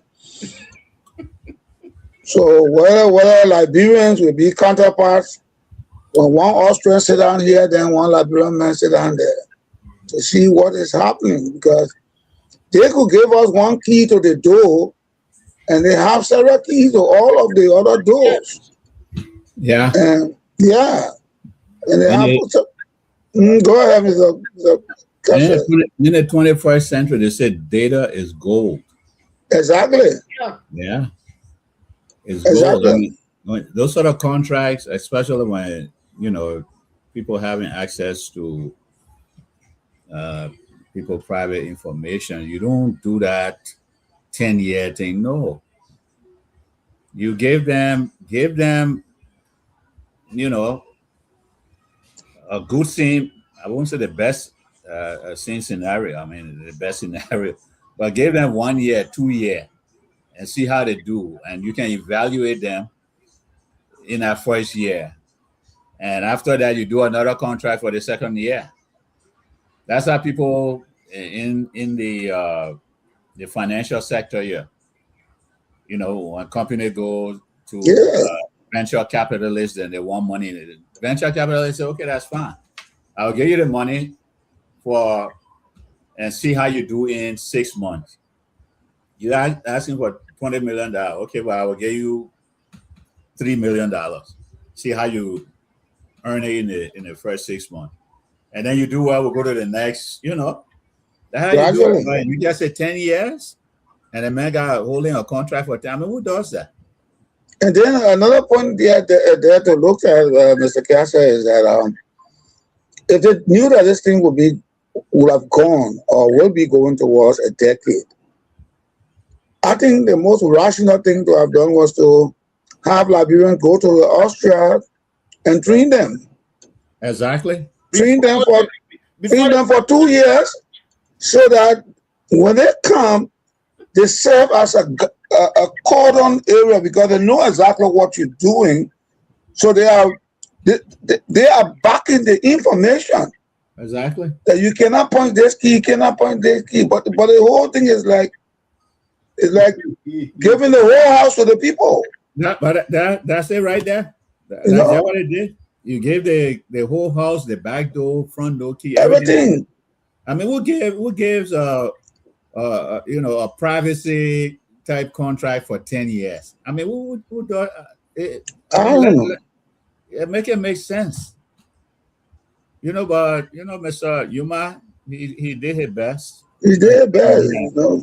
But I mean, what we're talking about, it look like outside his scope. He doesn't have that sort of. And then the other thing here, they want to go to what you say, the waiting for president's mandate to do mass enrollment. So if it takes the president the next 4 or 5 months, they will not do anything. That's the inference of what we said. Yeah. So that mean every step they want to take, they will ask the president, "We want to take this step." I thought they got on the ground and they have begun running.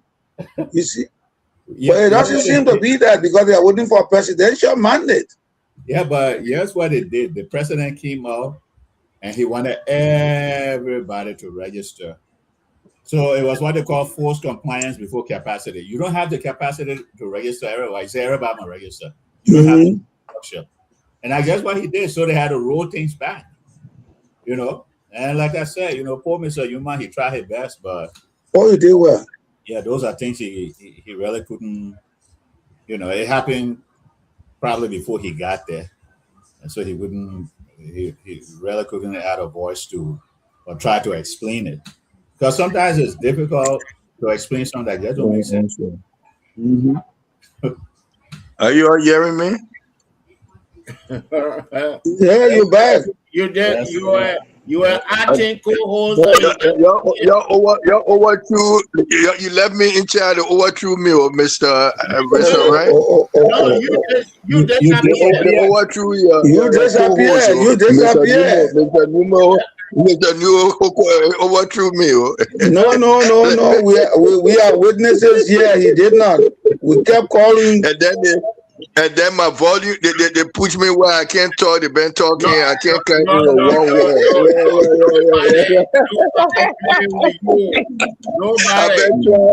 I've been trying to talk. I can't talk. No, you pause yourself like you did the other time. You made a to dig for shame in front of our guests. Mr. Red, so you came back, everything changed. Mr. Newmo silenced me from talking. I know how he did it, but I couldn't. I couldn't talk. I said, "You can hear me, and nobody can hear me." What it do to me? No, But anyway, we had a good guest. I mean, the only part that was different, but it was under his control. Why the government cannot come up with that money? Why they had to use a company to come in with the money, and then that would be my only. But he can't answer that question. Government, why they can't come? It's an important process the NRA is trying to do, but why they can't come up with that money? Yeah. They come up with money for other things. Money, but we don't have the technology. We No, don't I have tell you what. the know-how. And I think we're only technology. No. He kept on talking about Ghana, but Ghana is way ahead of Liberia when it comes to technology. No, I think what I heard from him that we did not have the money, so they suggested that they use a company that would come up with the money, and in that process, the will recoup their money before they leave. And that's why it's 10 years. Why they can't come up? Why our government can't come up with the money? That's my question. But what I think we need to do, fellow panelists, is to bring George Famulé on. This whole concept of national ID, George Famulé was the one that had been touting it for the last 10, 15 years. And the government finally caught up to what he was saying. So I think it will be, let's go to the source. And he's inside the weeds in terms of where they are in terms of implementation, in terms of the evolving system they have, development and all that. So we need to bring him on. Does he work with them? No, he doesn't work with them. He doesn't work for them, but he's kind of like a consultant. I think he was working with them under Elaine, and that what broke him up with Elaine. He was part of that process. The internal affair, Blambo Nelson was there. They have already mapped all the whole decentralization program. He's gone beyond that now. He you mean the former president? The whole map, all the decentralization plan, highway and technology were part of it. That's what Pamela was part of it. Which are you want to call him? I spoke to him. No, I'm in touch with him. I can bring him. I can bring him. Fred is in touch with him. I'm in touch with him too. I mean, he didn't want to come on. Yeah. He didn't want it to come on, but I think it's good that Mr. Yuma came and actually gave the government side of the story. And one thing about George is very fair. He will tell you where the gaps are, where the inefficiencies are. He will do stuff like that and say, hey, just what needs to be done. He's very fair. That's why I think it will be a good thing to bring him on, and he can give us a pretty much objective side of the whole process, where they are, and maybe the current status. Okay. But let me come in a little bit, because I came in and I heard Veteran Smith raise a very good point that I was going to question Mr. Yuma on. You're concerned about 80,000 Burkinabes in your forest. There are 500,000 Nigerians, Ghanaian, give or take, running around the country. But you're not concerned about the giveaway, for lack of a better term, but the giveaway of 5 or 6 between 5 to 6 million Liberian personal identification information to an Austrian company. You're not concerned with that. I thought you even giving justification. Yeah. Oh, Liberian, the team called 50 million Liberian. Wouldn't see Liberian can raise that kind of money? Well, yeah, Mr. Veteran Smith, I give you it's simple. One simple way out of that. Why can't the government take a part, go through a PPC, a triple P arrangement with a Liberian firm, and have banks in the country back the Liberian company up? Yeah. Why couldn't they do that? Because that's one aspect. Another aspect, you ask a Liberian firm to go do crowdfunding. Come to Liberian in the diaspora. What's the rush? What's the rush? You're dealing with people personal identification information. And then you're rushing to give it out to an Austrian company. And you're telling me, who work with data every day, that we got control over it. Are you controlling the servers? But that's why we were talking before you came on. Yeah. Yeah, you're not controlling it. There's something called backdoor. They collect that information backdoor. They'll show it to you. Yo, you have the information right here. You see it right here? Won't get it nowhere, right down here. Right here, but we're in Austria. But it's there, right there. And it's been sold to multinationals all over the place. They're making millions off of it. What do these people prioritize? I do not understand. I really don't. I really, really don't. When they go into these meetings and they sit down and they look on on the screen or on the whiteboard, what comes to mind? I really don't understand it. Because when it come out, what it be saying? It baffles the ordinary mind. Mm-hmm. Because it seemed like no real muscle, thinking went into that. Because there's no way you can do that. No way.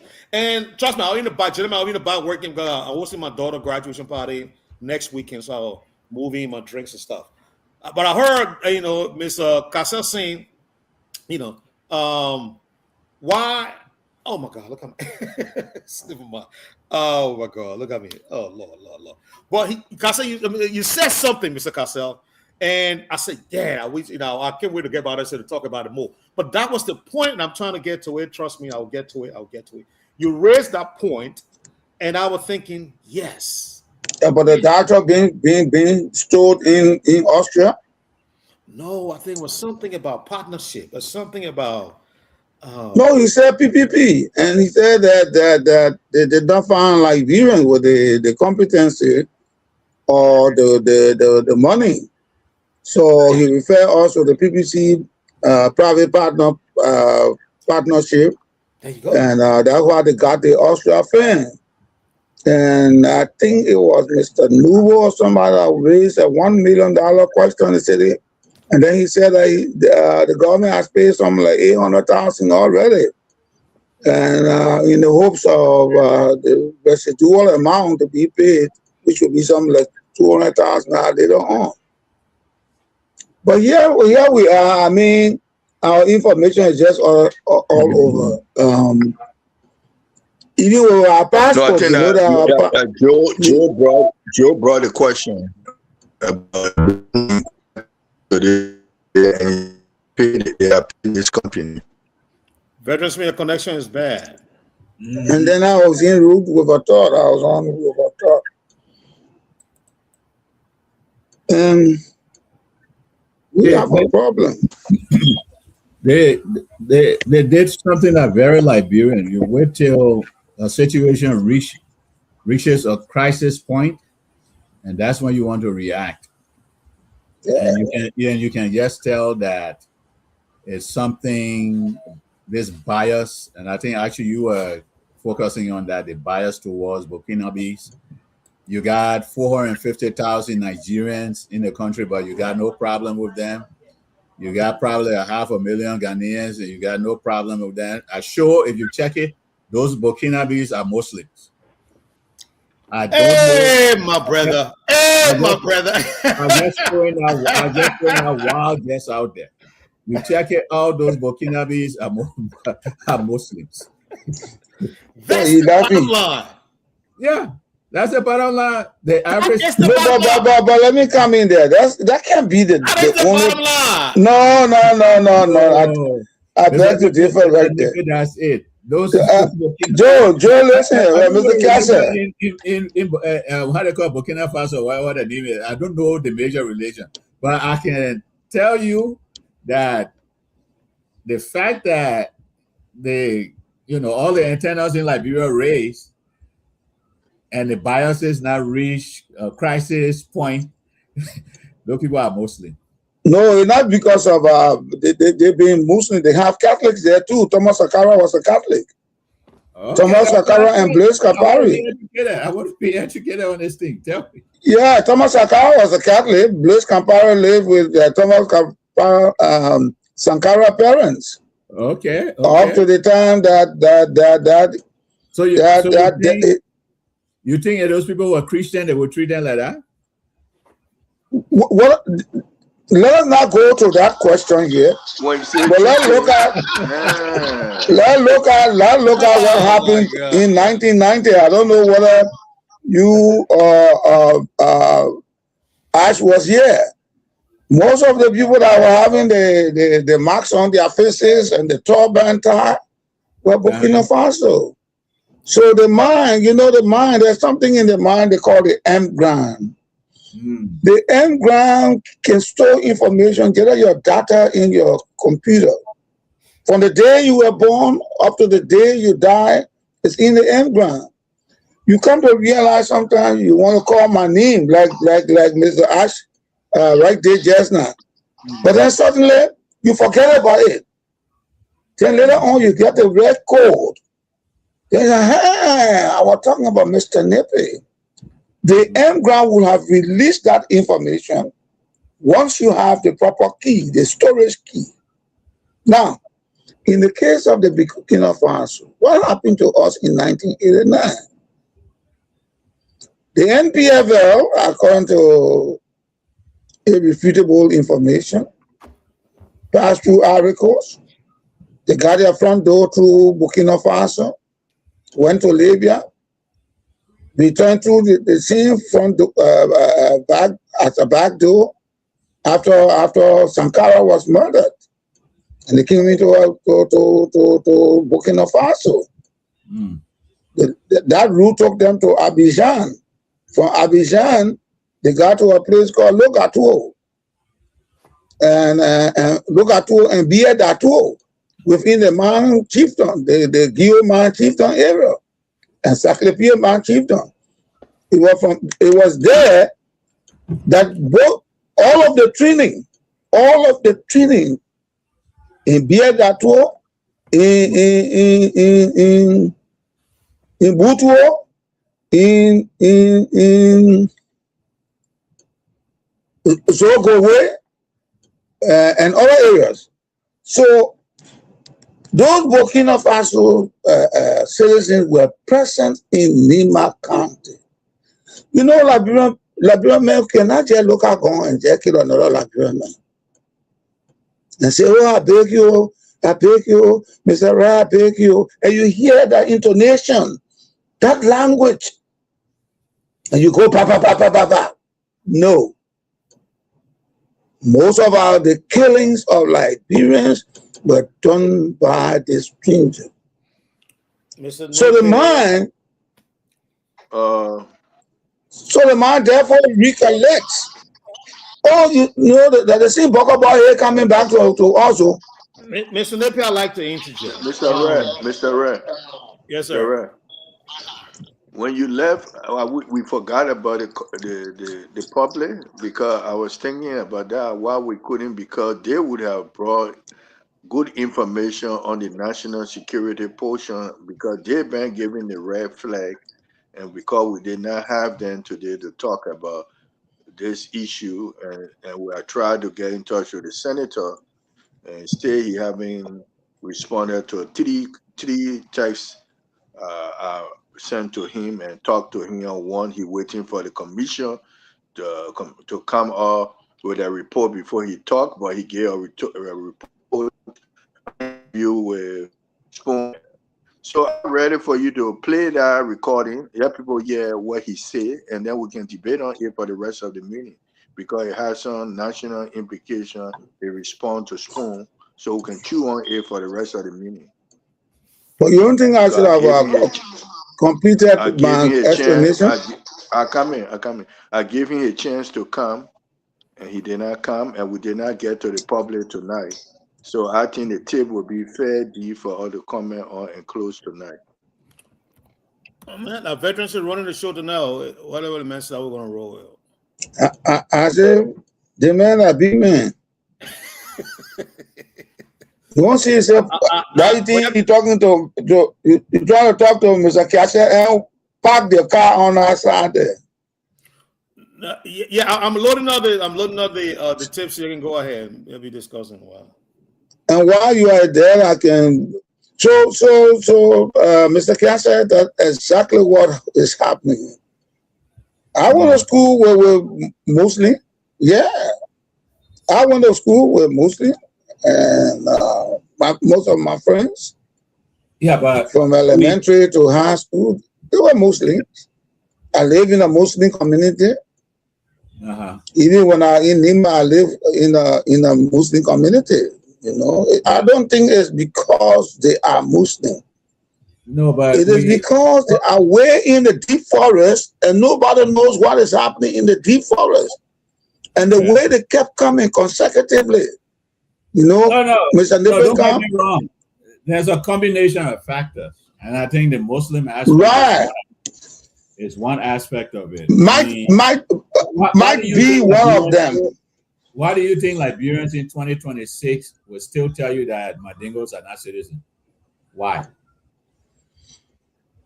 Well, those who say that, I think they are talking from the context that not all Mandingos are citizens of Liberia. No, you're looking at it a different way. You're looking at it the educated way. No, the average Liberian, when you say a Mandingo person, he believes that person is not a citizen. And it has to do with his religion. You know, the religion has a part to play with it. A Mandingo family, they prefer their kids marrying into another Mandingo family or another Muslim family. And we see that in Liberia. You know, the average Liberian see that as you know, a foreign thing that he because they don't understand the cultural dynamics. That's what I always say. They do not understand the cultural dynamics. All right, Veteran Smith, I got it ready. Let me know if you're in a roll. Okay. All right. Institutions, including the Ministry of Transport, National Bureau of Concession, the LMTI, and other institutions. Senator Nimley, good afternoon to you, sir. Thank you. How are you? I'm okay. This hearing, highly anticipated, announced yesterday. A lot of people look forward to it today. In fact, started yesterday and expected to conclude today. But then at some point, about 30 minutes into the hearing, it turned out very, very chaotic. I mean, different views expressed, and the hearing was brought to a standstill. But before that, I saw you walked out. Why exactly did you walk out of this very important hearing? Well, thank you. This contract that was signed between the government library and LMTI, the contract has not been consummated. But then the government allowed it to be implemented. So what is it that you are implementing now? And this man is collecting, monies for licenses and license plates and car inspections. When the Ministry of Transport by law that should have authority over this institution, currently does not have any authority. The entire authority has been given to LMTI. So that, if we have not consummated, why you implement? Why do you implement? The Senate for the past 6 months have been making recommendations to the IMCC, to the ministers within the executive branch of government, informing them that the Senate has agreed that this contract is not in the interest of the government. The citizens, the economic part of it, revenue generation, revenue distribution, all of it is not in the interest of the people of Liberia. And that's the recommendation we have made over and over again. We have had meetings in consultation, informing IMCC that the contract needs to be looked at, because our authority within this contract is limited. But I think we have the right to make recommendations, and we made those recommendations. And yet still, nothing has happened. To the extent that the execution of this contract has begun, and the citizens are complaining. Didn't the contract pass through the Senate? Didn't this Liberian Senate, for example, peruse this contract and give a check mark to this contract? It was through the perusal that we made a recommendation. What were those recommendations? The recommendation was that the contract in the first place, the Senate committee chair on defense and security said, in the interest of the security of this nation, it was not okay for this LMTI company to take hold of the vital statistics of this nation. If Thomas Yaya goes to apply for a license, my entire profile will have to be given to this company. Instead of having the Ministry of Transport to have an inroad to be able to become the custodian of this information. But the Ministry of Information will not be the custodian. And now I'm hearing today that they are still working on it. But if they are still working on it, then why are you implementing? At what point did you get to know that the LNTI was already implemented? Well, we got to know a long time. We've been discussing it. I mean, it was, we had a session on it yesterday. We had a session on it last month. We had a consultative meeting with the IMCC people that we were not comfortable with this document. And finally, the Senate chair on defense and security went on spoon to inform the people of Liberia that this contract was not good. And that's why I brought it back today into the chambers. So the point here is, why did you choose to give it to LMTI? We have been having how you call it, John Yubote's company giving license plate in this country for the past 4, 5, 6 years. And the agreement between the Ministry of Transport, the government of Liberia, and John Yubote's company, that agreement was very fair to this country, where their contribution to government was acceptable, and the licenses that they were given were acceptable. There was no problem. So why did the rescue government come to power today and they took it from John Yubote and they gave it to LMTI that has agreed to give us 30% in revenue and they take 70%? Why would I own something? In the first place, the Liberian government has a liberalization policy. What does that mean? In this setting, in this context, what does it mean? That you will take a company a contract that has been run by the Liberian, and then you take it and you go to as a Lebanese man. Is that part of the liberalization policy? Is it because this man, John Uwote, is a sedition that you took it away from him? If you took it away from him, then what happened to the revenue aspect of that contract? Why didn't you maintain similar revenue that comes to government? But then you went and reduced what comes to government and you gave more to LMTI. Why should we be working for LMTI in this country? Why? At some point, just before you walked out, there was an exchange between you and Senator Daba Vabla when you said that the rescue government is not fixing this thing. And she said that, in fact, the rescue government is trying to fix it. It was rather created by the previous administration. Well, that's why they took power. If it was created by the previous administration, they said that the previous administration was not performing and they came to rescue. So if you found something that was not appropriately being taken care of, and now you are in power for the past 2.5 years, your responsibility is to go and fix it. And if you're not fixing it, then we'll hold you liable for being impotent. You think 2 years is enough to have this contract fixed under this administration? In the first place, the previous government, according to what I heard, that the previous government rejected this contract. The previous government rejected this contract. That's what I heard. So if this government knew that this contract was rejected and now they came and they met it, they should have reviewed it thoroughly to find out why the previous government rejected it. But that is not the issue. The issue here is we're not looking for people who want to try. You said that the previous government blundered. That's what you said. You said they blundered. They didn't do anything. So you came to do something. You came to sweep this place here and to rescue. That's why you have been firing people who profess to be seditious in this government. You think so? That's what has been happening. I'm a chair on labor. All right. So this issue here, don't say that the government been trying. You're trying to do what? This is not a place for people who want to try. This country is waiting. They're waiting for tangibles. So you don't try, you should implement. As chair on labor, have some of those issues come to your attention? Many times.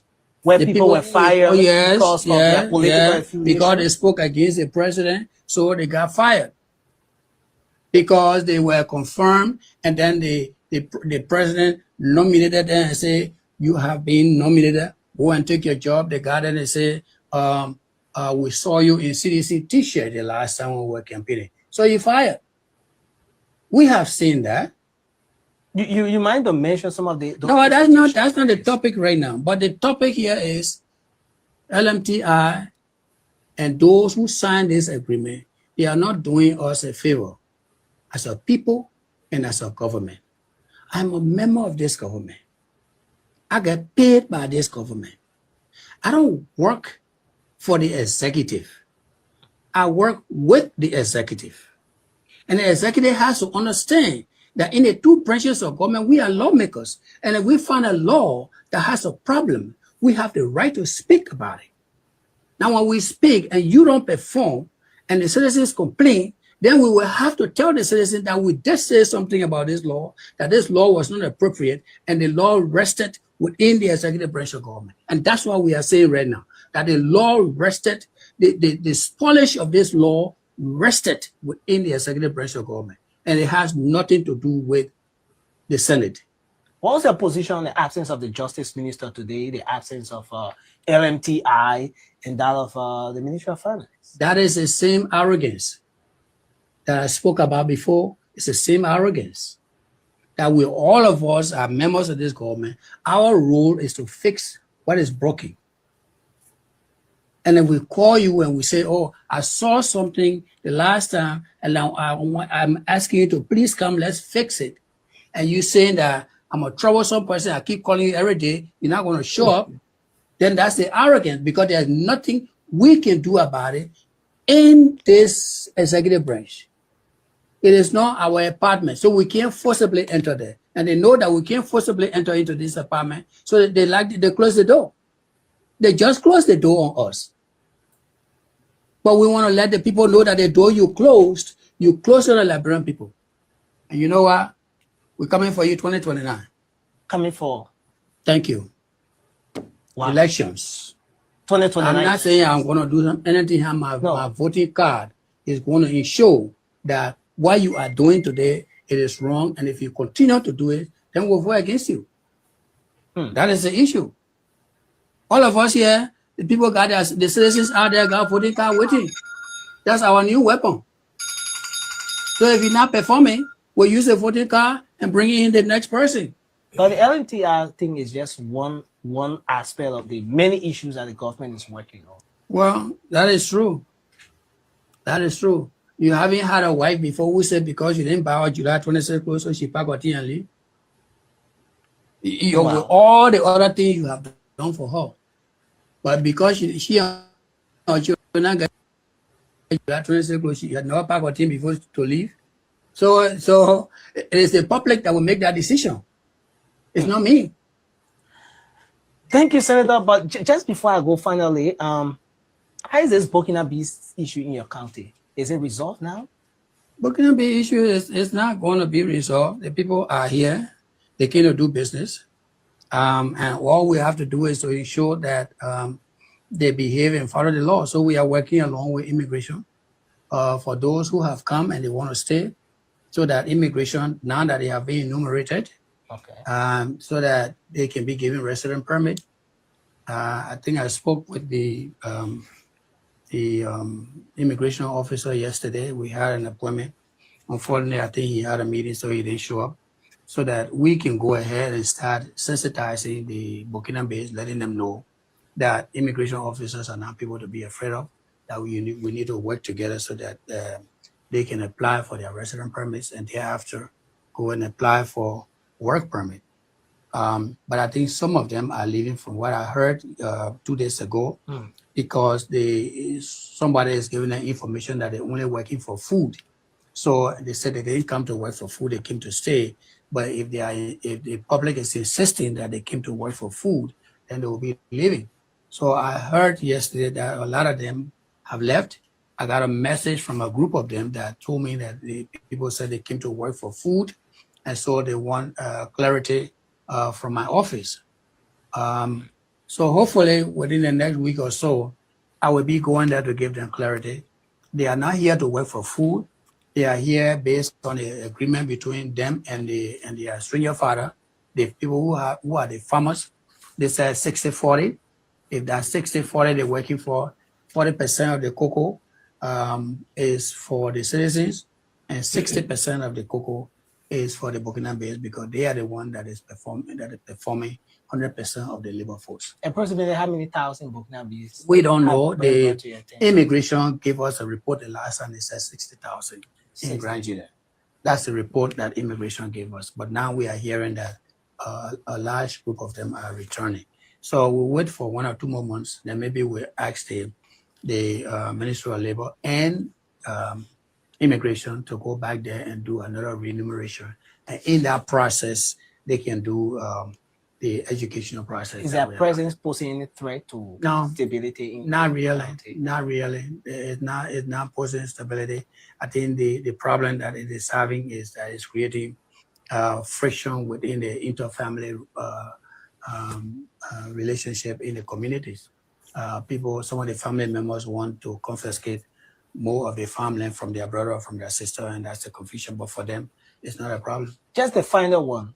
During the return, you spoke of many challenges in the country, but amongst those issues, Energy, the superintendent gave us a verbal report. He was on YouTube, and he said that he spent $400,000 on LIB Energy to be able to expand the electricity grid in Suedru and part of the districts. When we spoke to LIB said they didn't get any money. They didn't get any $400,000. They didn't get a dime from the superintendent. And we have not seen any tangible in the past 2.5 years from the $180,000 annually that is being contributed to Grand Judah County from the government. There's no tangible on the ground. And so if he's going to spend $400,000 and that $400,000 is nowhere to be found, then I think it's time for him to leave. Have you brought that to the attention of the executive, and what are the feedbacks you're getting so far? Well, I haven't brought that to the executive, but I think I made that a public information.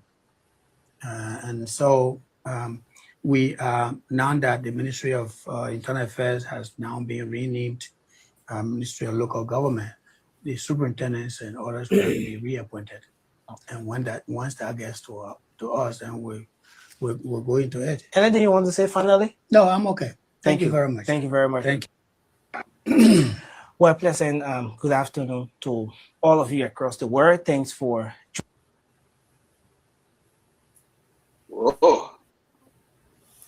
Loaded interview by the Senator of Angita County, Honorable Ian Nimley.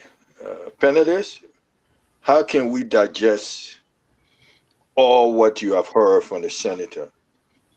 Let me go around. First, let me start with Joe Cassell. Particularly when it comes to Burkina Faso, what you gather from the Senator Nimley about the Burkina Faso being on the soil of Grand Judah County, Liberia.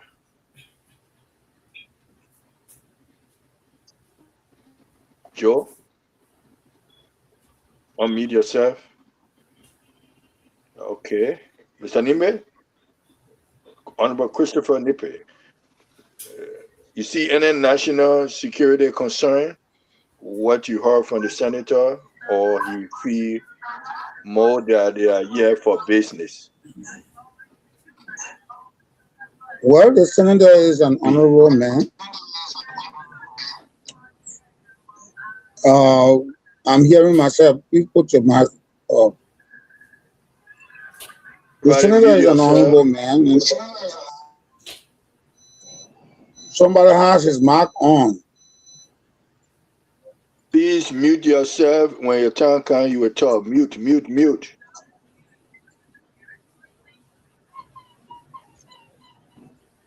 But we just touched an issue that has to do with people mining our personal data before we can get to the Burkina Faso. It's a security concern too.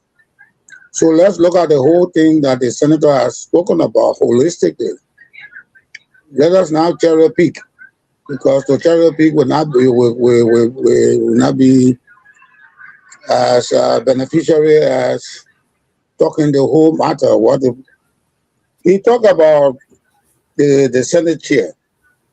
Senate chair says this is not in the best interest of the Republic of Liberia for a Lebanese man to be given our vital information in the form of licenses. And he mentioned where John Liboti, the Liberian, giving the Liberian the policy for Liberians to be engaged in certain areas, as which was done by President Talbot. I think the Senate chair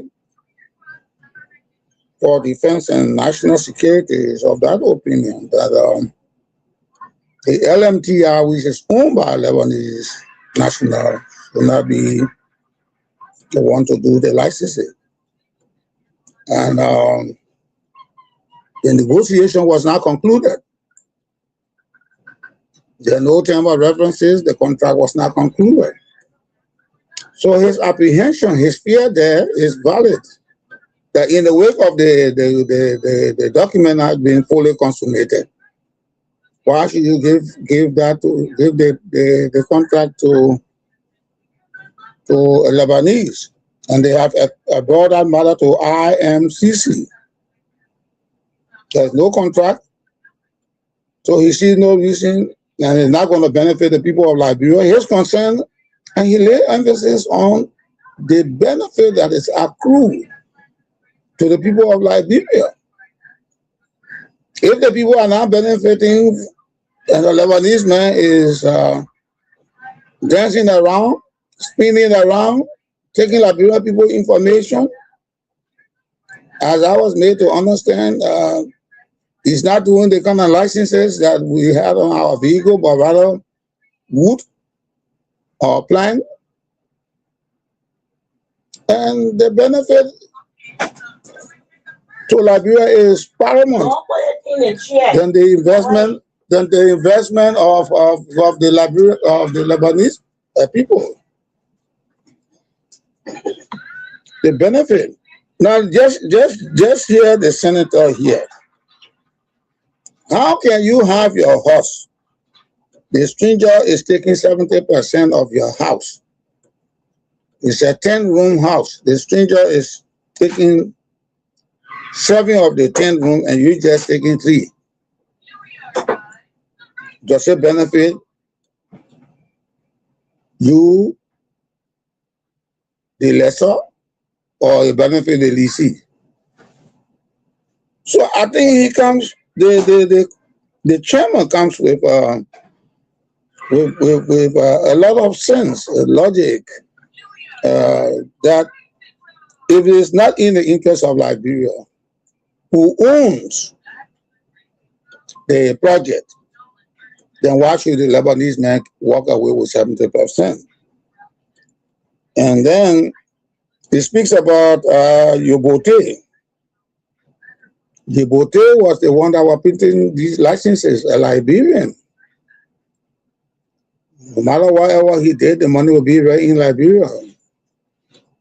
Economically, you create a certain balance, a solvency, economic solvency, a manpower development. Liberia will be employed. Many people, that money will circulate within the Liberian economy. And his apprehension and their apprehension, the Liberian Senate's apprehension, is that the contract going to a Lebanese man, does it benefit Liberia or it benefit Lebanon? I think that's the question they are asking. And they have perused everything that has to do with the contract, except no useful, no value.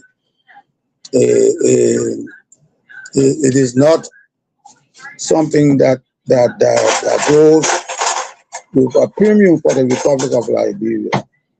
And Liberia is at a disadvantaged position. Everything that is accrued will be in the best interest of the Lebanese man, which presupposes that we end up at the losing end. So the Lebanese man carry the whole animal, and we just have the tail. And we were just talking about our information being manned, where we spoke with the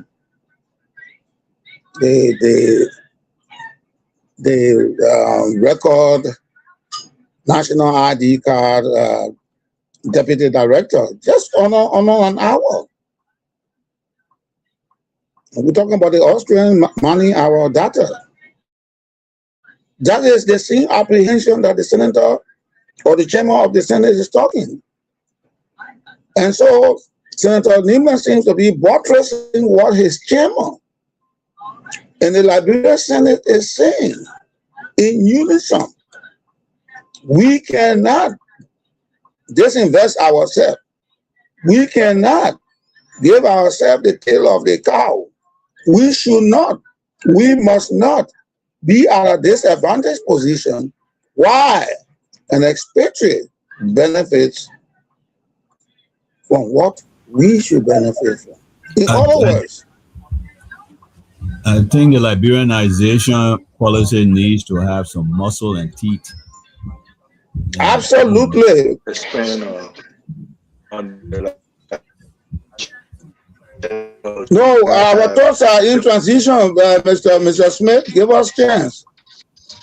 No. You can come in, What Mr. I'm saying Smith. is that I'm moderating the show. I can ask questions in between. You No, have but Mr. stated Cassell what was the coming in. senator said. Yeah, but I'm trying to put my question to Cassell. I can do that. Let me put my question to him. I want you to But why touch don't you on put it to me who was in liberalization on one. transition? No, but you already have stated based on where you stop. That's why I'm giving it to him now. You agree But I with the had not senator, stopped although when we he don't have interjected. we do not have the other side of the story. You just heard the senator Yaya side. You didn't hear the other senator side. But I wanted to Cassell to touch on liberalization. How liberalization should be implemented. Saying we don't have the other side to talk about what already has been sent. We just got the senator side. But before that, the senator mentioned about the chairman on defense and security. And the chairman did Yeah, not, but he the walked senator. out of the meeting. Just a moment, just He a walked moment, out of just a the moment, meeting. Mr. Smith. Yeah, Mr. Smith, just a moment. yeah, but that make I it don't think interactive. the senator would, yeah, that's what I'm saying. I don't think the senator will lie. Oh no, we can't say that. We know yet. Well, it's good to Aha. have two So sides of the since we story. can't say It's that, good to have two he sides of the mentioned story. about Yeah. he mentioned about the Senate chair, the Senate chairman on defense and national security, voicing that it is not in the best interest of Liberia. That's count one. Count two, they have not concluded the terms of the agreement. So how can you enforce something that has not been concluded? How can you have the baby walking, which is in the mother's stomach? This is what the senator is saying. Count three, I the understand. senator talks about, the senator talks about a Lebanese man, a Lebanese businessman, and we are not against anybody being a businessman in Liberia. But the man Liberia has 10 rooms. Liberia has 10 rooms. The Lebanese man is occupying 7 of those rooms, and Liberia is taking 3. The fourth point that the senator talks about is that a Liberian, this is where Mr. Cassell came in. A Liberian, Yeah, that's why Yobote. I put in the question to Yeah, him. I'm coming now. Yeah, I'm coming. But you A finish talking, Mr. Liberian. Nime. I mean, Oh man. you already stated your point. I'm trying to rephrase it. I'm just Your telling point you is where more. Mr. Cassell came in. No, I understand that. So let me rephrase it to Yeah, Mr. but so Cassell. let me make that Now, let point, me then check. Mr. Cassell can come in. But you Because that's already why you already did. You already did. Yeah, your side, you agree with the senator. So let me be counter on the other side. There nobody yet representing the government or the Senate on the disagreement of liberalization. So I'm twisting it in a way to Mr. Casser where it should be the more effective way for liberalization to operate, in your opinion, Mr. Casser. Joe, take it from there.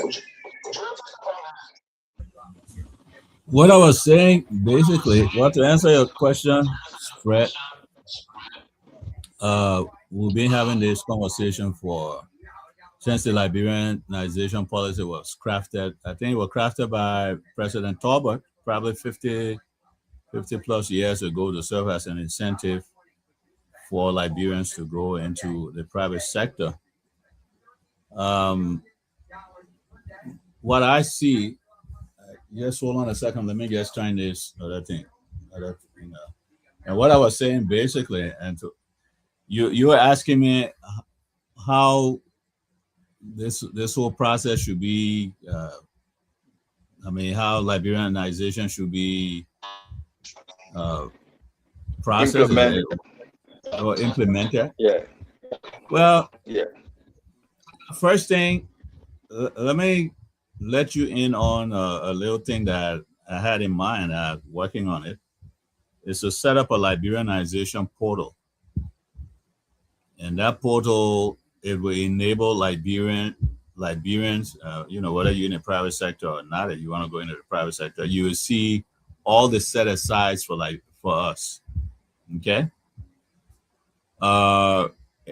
the portal will also have an aspect of it where you can go in and make your complaints.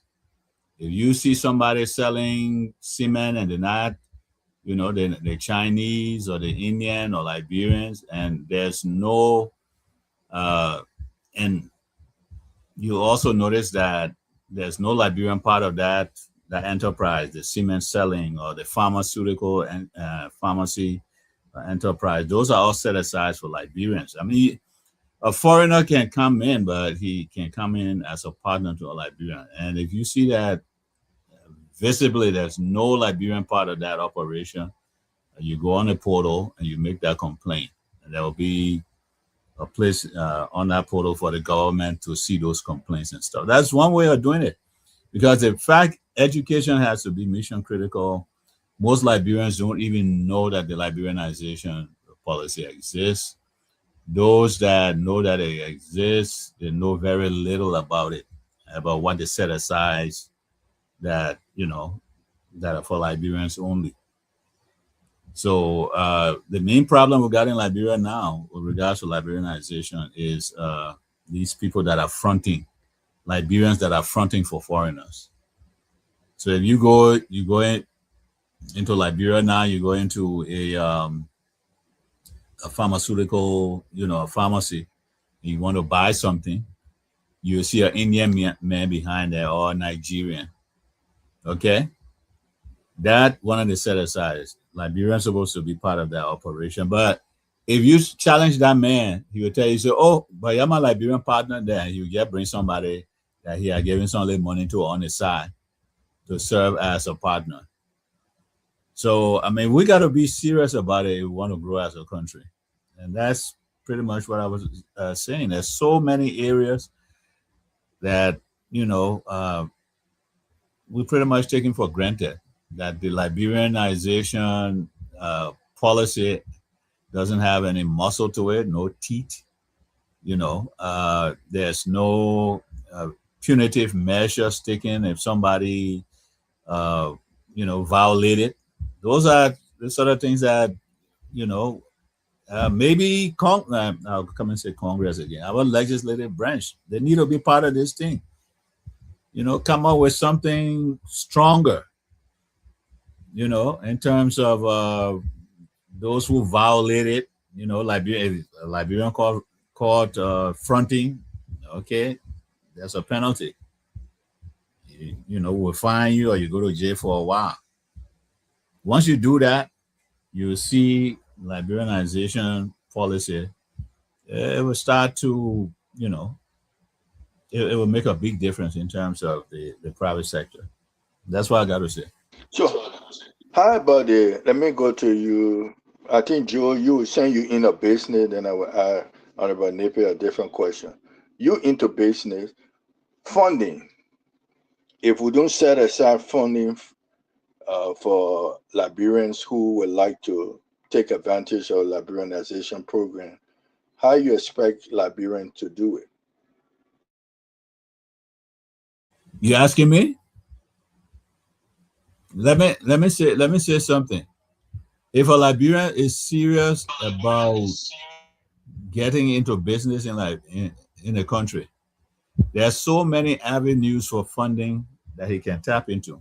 In fact, a friend of mine was telling me they had a meeting with the IFC country manager, the international finance company. It's a part of the World Bank.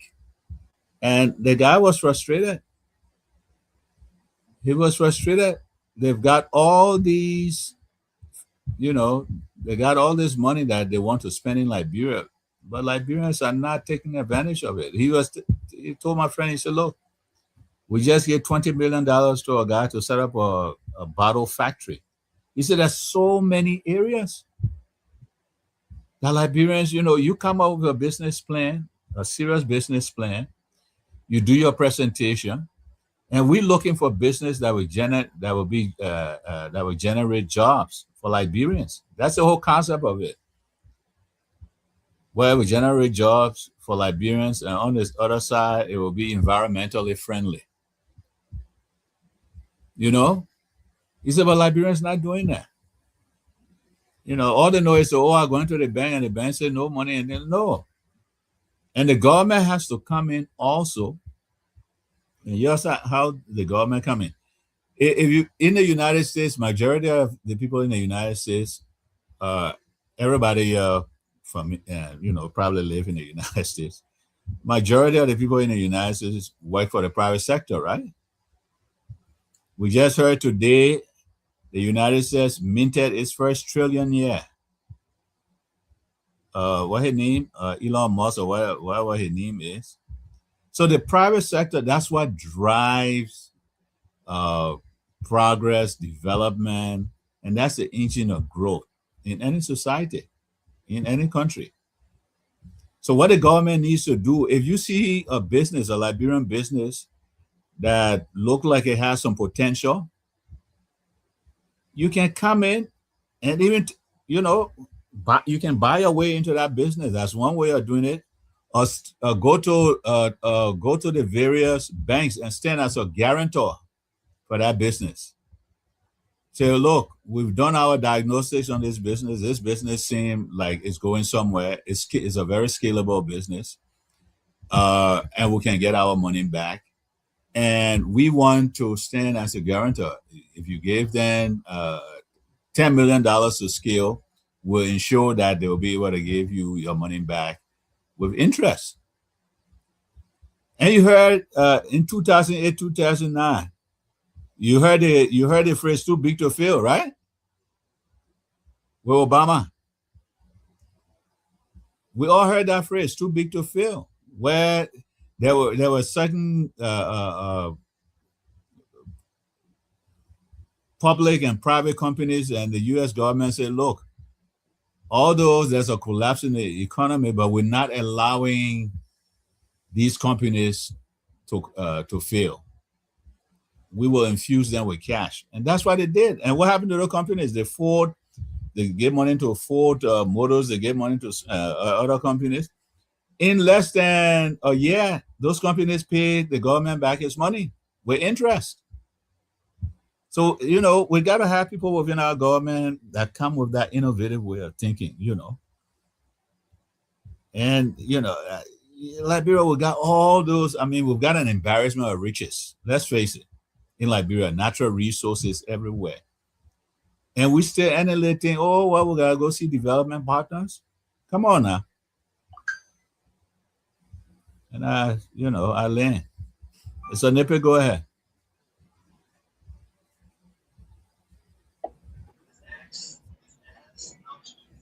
Going back to, is that 70 what? It was 74, 5, I think. When this policy was written into law by the Liberian House of Representatives and Senate, at the instance of President Talbot's desire to lift Liberian chair from mat to mattress. And he was serious about it. Ever since his death, the policy has been dancing a rigmarole. If not a quadrille, it's just been dancing all around. And I think we also know, we all must be aware, we all must be conscious that this house called Liberia can only be built by us. The zinc getting rotten, it is only Liberians that can put the zinc there. Yes, we can buy the zinc from an expatriate. We can employ an expatriate to come and put the roof on. Notwithstanding, it must be done by our collective interest. And I think that was the trust of President Talbot's thought, that if we all can put our efforts together, if we all can work in unison, if all of us can think constructively, that the only thing we have, the only place we have as a bird flying from its nest after it has gone all around. You find that bird coming quick, back to its nest. All that we do, wherever we may live, at the end of the day, for 6 months, for 2 months, for the rest of our time, the extra time that God might we have been given, we will want to come back to Liberia to see our friends, to see our sisters, to go to our old schools, to go to our old neighbors, to go on Broad Street. And all of these things can only be done to a large degree, about 75 to 95% by Liberians. Who built Ivory Coast? Who built Ghana? Who built Senegal? Who built Nigeria? The British did not build Nigeria. It is recalled that Tafawa Balewa and the Emir of Sokoto, when they visited President Todman right on Ashmore Street, before Amadou Bello, before Nigeria gained independence. Ever since that time, Nigeria has been on a trajectory of development. Go look at Nigeria. When did Nigeria gain independence in 1960? Where is Nigeria as compared to Liberia? Nigeria is far ahead. What is the population of Nigeria? Somewhere like 180 million people. What is the population of Liberia? Before Nigeria independence in 1960, Liberia 1.5 million citizens. So with a population of something around going close to 200 million persons, you go from 180, it's less than 150 or so thousand to be 200 million. But look how fast Nigeria has developed. Look how far, in 65 years versus 187. So I think this is what the Senate chair on defense and security is talking about, as conveyed by Senator Yaya Nifne, that this LMTR contract does not benefit us. When you talk about economic solvency, it's not only what you have as your reserve or what is happening, but the money that flows into the economy. Exactly. When the money is flowing into the economy, you have a buoyancy. That's what they call financial solvency. You have a buoyancy. The country is just going on an even key, as a well a man bluffing on Broad Street. And Mr. Pelakasa, I'll call you Pelakasa. Pelakasa, I saw something and tears came from my eyes. To see a stranger in our house of law at the Capitol building, the sergeant of arms trying to take document from the sergeant of arms, and he's not sitting down, and a policeman is sitting right by him. Mm. It would not have happened during the tenure of the old order. That man will be on his knee going down the stairs, going down with his knees and to short beach. Yeah. But we politically vacillate. And while we vacillate, I don't understand. On one side, we want to be good. On the other side, they will say, oh, let's leave it. Let's leave it. And I know that man just went home in a black suit. Maybe that was a navy blue suit. If you have seen it, it was so appalling, so discouraging, so disgusting. It belittle our lawmakers in chambers. The Lebanese man, the LMTR man. So when you aggregate the conduct of this Lebanese man, when you put the pieces together as if you are building a mosaic, or you are a sculptor trying to put something together that will look so beautiful. The fact that this Lebanese man has come to downplay Liberia, take Liberia to make license plate all over the world. You don't see no wood license plate. No. But he decided to come with wooden license plate. Not only that, this man is an information miner. Just as we were talking about the Liberia registry, national ID card registry. Our information just going. The Lebanese man come. If I went to Liberia today and I needed a Liberia driver license and a vehicle license, where do I go? Not Ministry of Transport. So that institution is dormant.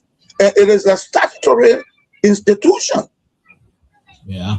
The Ministry of Transport is a statutory institution. The term of reference of that institution is becoming something like eviscerated completely out of the way. And you're bringing Lebanese man in. Yeah, so, that. I mean, the government should try to find a way to make sure that in those sort of situations, that because it sounded like it was one Lebanese company against a Liberian company, right? Yeah. But they are face of the Liberian company. Yeah. The Liberian company was headed by, I don't know the name, but the senator said what? John Yobote. Oh, okay. I recall John Yobote having a dump truck system business on Center Street by the gas station. I don't know whether he is the same John Yobote. That's him. That's okay. That's him. Okay. And I think what they were saying is that he didn't do a good job with the contract that CDC gave him, and the fact that he was a member of CDC that added to his woes. But I But if I may just on 30 seconds interject. Granted. He did not perform. It's like you own a banana farm, and because one banana is rotten, you condemn the whole farm. Exactly. And there are other Liberians. We have about 5.2 million persons. Yeah. No, I agree with you 100%. Yeah. Mm-hmm. So if John, okay, let me put it right in your lap. Here you are. You are a businessman. They are come to say, okay, there's a castle in the United States. He has a business. He's in Kentucky. Let's approach him. The government should be looking. It's like a father who looks at his children hungry and then buys something for another person. Where do you go? To whom do you give your gift? You give your gift when your children have had theirs. They say, all right, the neighbor children too, it's Christmas time, they got to have something to play with. Now, what I'm asking, the open door policy should not be abused. The open door policy should be closed a little. And we should look at Ghana. You should look at Nigeria. You should look at next to Minor Labor Union, Sierra Leone. Sierra Leone has picked up on a matter. His Excellency President Marabio. So why aren't we? And all the people that are doing their businesses there are Sierra Leoneans. Yeah. So they could look at you. They could look at you. And if they wanted to call me and say, well, look here, can you find a place that we can make licenses? I'm in the States. I'm in the States. Yeah. It's it's like I rather give it to the stranger than to give it to myself.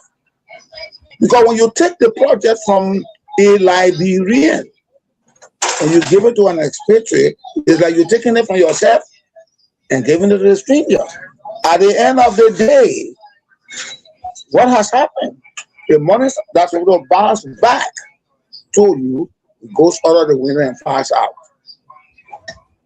yeah, Then we sit down there, and to your point, you mentioned something and say then we start looking outside the house to start borrowing more money to come in. When that money could circulate, it becomes like a revolving door just circulating in the economy. 200 persons are employed. 210 persons are employed. 300 persons are employed. 400. By extension, Mr. Nippet expands the business to Mr. Cassell. Then Cassell goes to Lofa County. He employs people there. When you look, the whole place, Liberia changes. Infrastructure there, Liberia changes. Economically, Liberia changes, and Liberia starts to balloon in terms of beauty. You say, go ahead, sir. We're in a crisis situation in Liberia in terms of the economy. I mean, if you have a country where at least, and correct me if I'm wrong, at least 80% to 90% of Liberia's economy is being controlled by foreigners. When it gets to that point, that means you are in a crisis. And so the government needs to do everything they can to, to jumpstart this Liberianization program, because they're still not serious about it. I mean, I haven't heard the government come up with anything specific that will put that program on steroids. That's what we need. If you want Liberians to be active in the economy, you've got to put the Liberianization policy on steroids. Absolutely. And that's something that. And I remember, Mr. Cassell, when I was 1977, 78, when I worked for the Liberian Produce Marketing Corporation. Before my assignment in 1984, 85, the member as this deputy regional manager.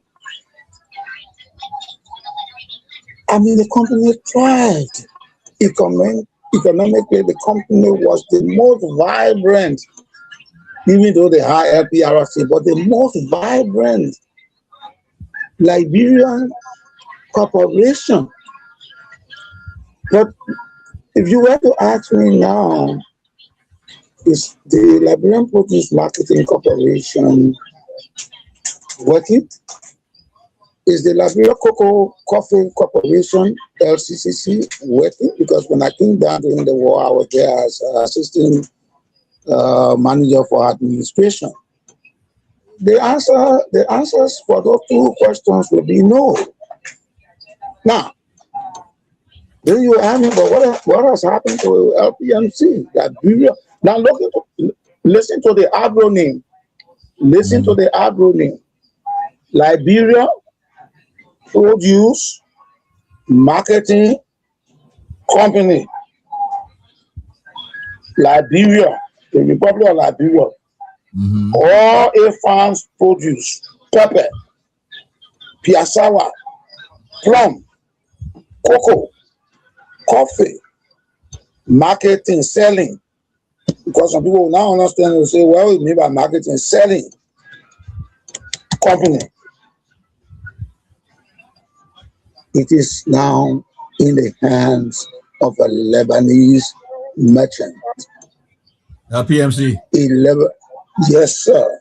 A Lebanese merchant who is a businessman and deals in Mercedes. A Lebanese merchant who is also holding the stomach of Liberian by selling rice. A Lebanese merchant who is also selling flour. A Lebanese man who is situated on Busra Island at just opposite, where is the company? Just opposite, the old facility of Texaco. If you knew what Texaco was by the LPRC head office, yeah, that Lebanese man is the one that, sometimes I don't like to be personal when I'm discussing these kind of issues. That Lebanese man is the man who is running LPMC. So if he is running LPMC, then how about the Liberian Cocoa and Coffee Corporation? So why is it dormant? Or why is it that it's not operating? So these are the kind of problems, even when it comes to the government-owned business institution, business entity, the government-owned way of making its own money in collaboration with those who they put into authority, it is non-existent. If Mr. Hada, as it is being alleged, as it is being said all over, is the one who runs the LPMC. Wow. Liberia Marketing Corporation. So this is a similar affair. The LPMC is run by the Lebanese man on the right hand. On the left hand, we see, I don't know whether it is Lebanese marketing, I don't know what the LMPI represent, but maybe it will be Liberian manufacturing something or Lebanese manufacturing something, I don't know. But if that is the case, where are we? What is happening to us Liberians? What is happening to us Liberians? Yeah, it's that question. That's a question that we've been asking for I don't know how long now. And that from government to government to government to government. It's Toba tried his best, and you can say at least during the Toba administration, he had the Liberia Free Zone Authority where entrepreneurs were encouraged, come up with your ideas, let your ideas evolve into business, and some of those businesses were incubated right in that I think they used to call it LIFSA, right? LFZA. Liberia Free Zone Authority, yes, you are right. And there they used to produce like detergent. You remember Omo? Yes. Omo were right there. Right there. The 3-star matches. Matches, yeah. We used to call it Great Barascobi, came from there. They used to make candles, Lux soap came from right there. Right there. Yeah. So right now, you ask Liberia, how many things being produced in Liberia? They can, besides palm oil, I don't know any other thing. Maybe you can help me out, Mr. Nipe. Well, I don't know. What I know is that even the steel mill, the steel industry has been overtaken by an Indian man. There you go. It is my understanding where they have been discussing on the air here. Firestone has been in Liberia now since 1927. Wow. So it's almost about 90-something years. Yeah. Almost 100 years. Almost 100 years. And I'm of the strong opinion that the government should ring in the Firestone. Maybe there are some bottlenecks I don't understand, or I am not privileged to know about. But I think the government could ring in, have a discussion with Firestone, and say, okay, look at how many metric tons of rubber do you export? You export 200 metric tons. Mm. Can you give us 10% of that, which would be 20 metric tons? And we don't need to tell them anything. We owe them no explanation. Just can we please? And if it means the royalties are coming to us, we will talk about the 10%.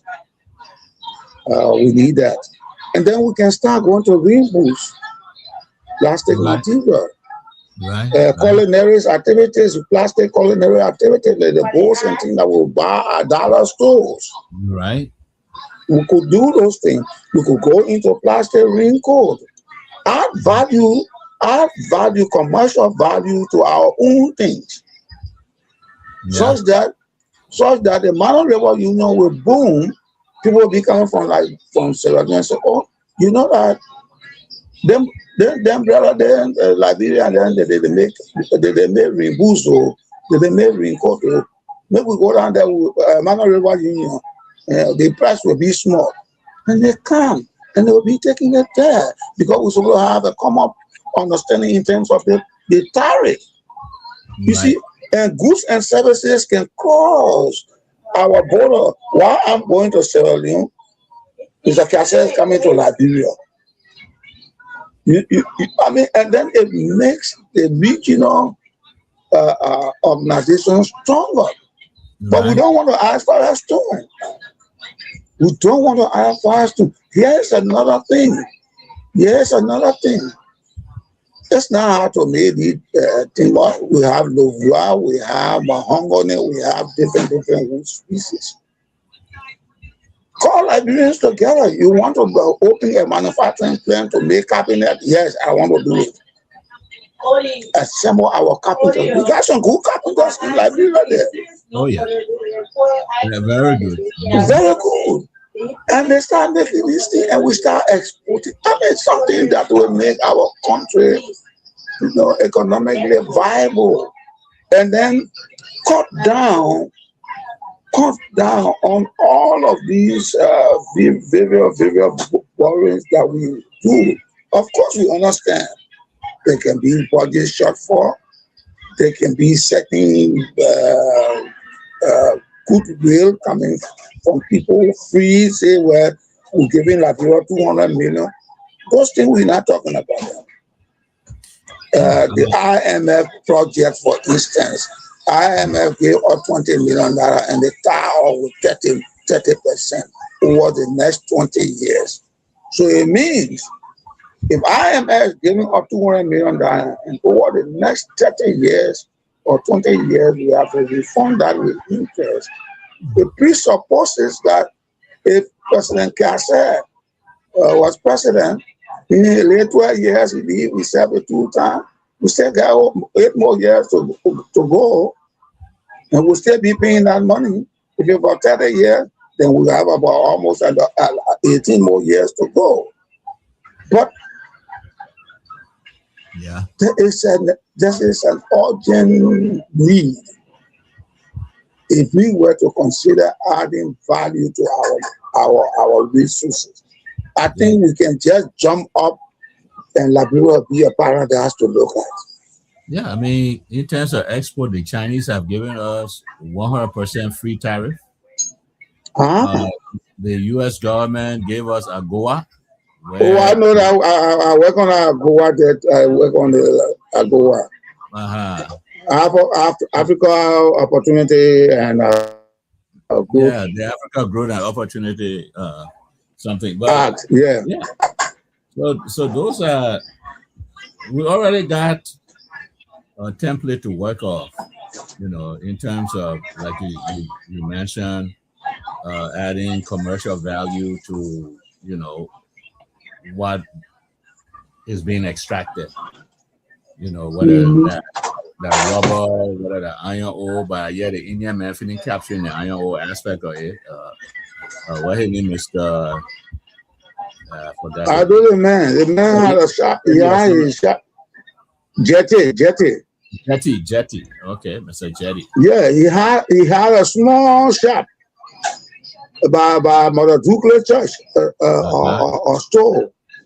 It's still in my mind. A white store, Jetty. Uh, I think his whole The life former consul, be in honorary Liberia. consul general. Uh-huh. But I mean, even though he's already in that uh value chain, commercial value chain, turning the iron ore into steel. I think there's enough opportunities for Liberians that want to go into that area, and there's a market for it. The Chinese, they're buying up everything. If you're selling them, But don't you see the possibility that business is competition, that a Liberian could be availed of that opportunity as well, because it's just melting the iron ore and putting it in form. Importing it in form, it comes out at the end of the day, at the end of the production as steel raw. right? So if a Liberian, such as you or a group of Liberian entrepreneurs, could get into that business, and you see, instead of an Indian man is in Yikipa, then he's sending it to another Indian man in Monrovia. You see what I'm trying to drive at? It's a straight line effect right there. I see the connection. Yeah. You see what I'm trying to say? You connected it. I see it. Yeah. From an Indian man to an Indian man. One is up the hill, the other man down the hill, down the slope. It's an Indian man. That's all they're doing. I can imagine what they Why say. should it be that way? I can imagine what they say about us behind closed doors. Of course. Yeah. And all of the subcontracts in Yigipa are given to Indian people. Yeah. You see? So, I mean, we are operating at a loss. But let's call it a day, because look, everyone has gone away from us. I know. Yeah, we, I really enjoy it, and hopefully we'll meet you again. Yeah, I've been wondering why you were not coming, and then I've been telling Mr. Rice, you, Mr. Gay, Mr. Zaza, and the other Wright, Mr. Amos Wright, were not coming. I said, look, we don't have to. We need to be smart here. We need to think about our brothers. There's something happening. These gentlemen are not on set. So, Mr. Wright, please reach to them. Every day we came here, we talk about you and Zaza and Mr. Councilor Dave. I'm sorry, Councilor Dave. Well, Councilor Dave, if you are listening to us, we are praying for you. We look forward that you return on set. We will minimize the time when you come in, because we know that you will be on set and wearing your legal hat. And we need some legal balance knowledge here on the show. So wherever you are, get well soon. To Mr. Amos Wright, if you're not sleeping in Monrovia, we encourage you to please come on set, come back. Mr. Zaza, the same goes to you. When you are here, things are all right, all of you. And thank you so much for coming, Mr. Kasser. It is always good when you are on set to hear your opinion. And Thank you. our various input will help Mama Liberia, because we have nowhere to run. And they say, children, go where I sent you. And they say, Lord, the man. I think I sent them one by one. Who were the one? Yeah. And they say, if you run to the water and the water gives away, what will you do? You want to run to God. So wherever we are, before you come in with your last statement, and I bid the people good night, wherever we are, there is one thing they say: where your neighbor's spring is buried, you never forget that place. And our neighbor's springs are buried in the Republic of Liberia. With that, let me give you the opportunity to say one or two words to our audiences on the radio and the TV state. Yeah, like I spoke with Archie and and Fred relative to my issue of not being here. I've been very busy, and then the timing aspect. We 3 hours behind you all on the East Coast. So Ah. yeah, when it's 5 o'clock on your time, it's like 12 o'clock. Midday, pretty much. Yeah, Mm-hmm.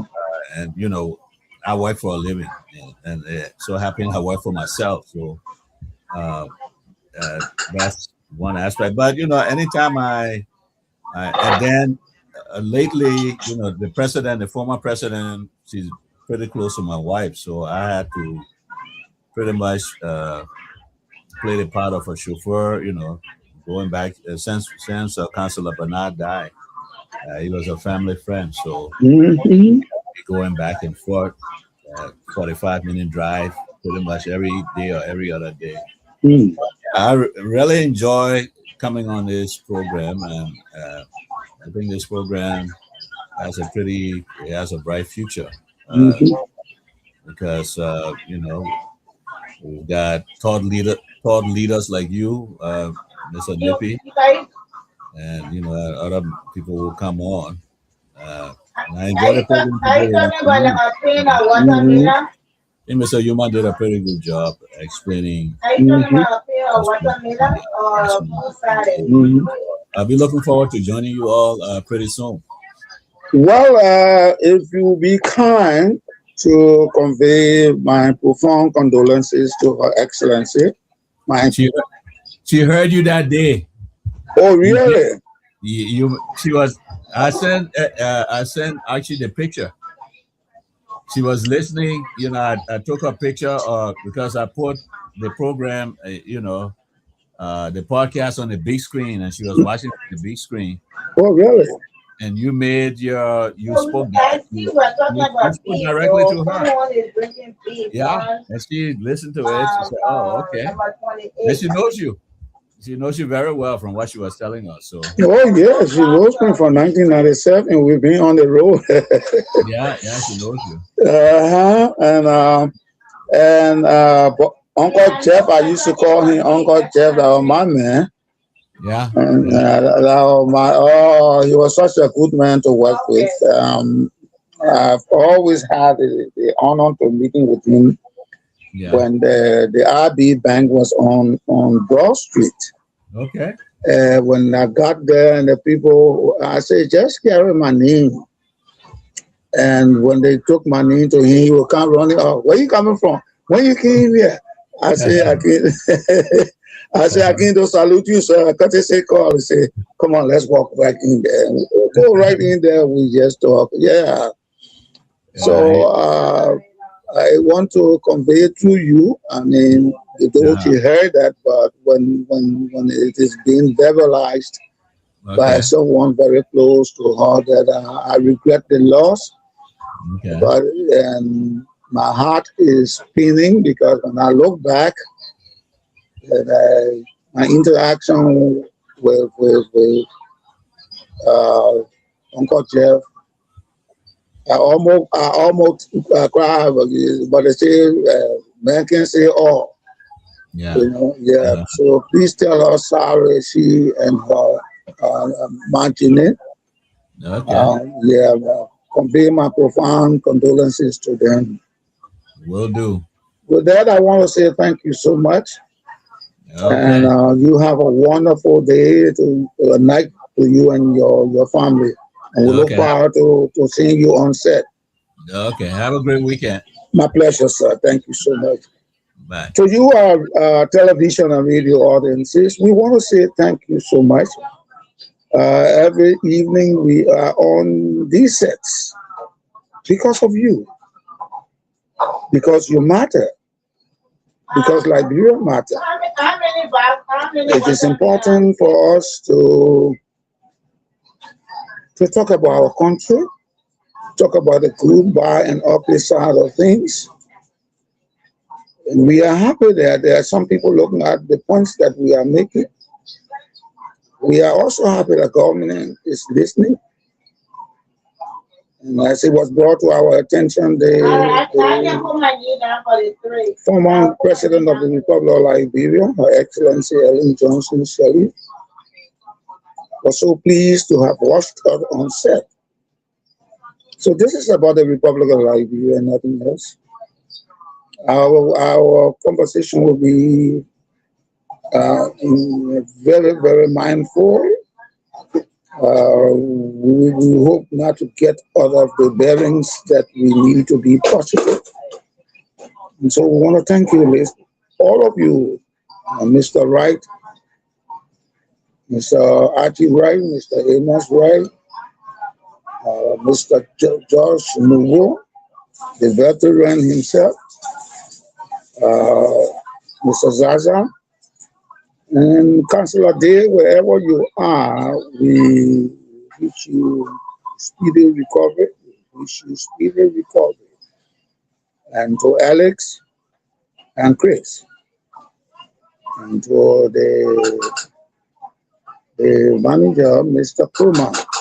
To all of you, we want to say thank you so much and do have a wonderful night. Bye-bye.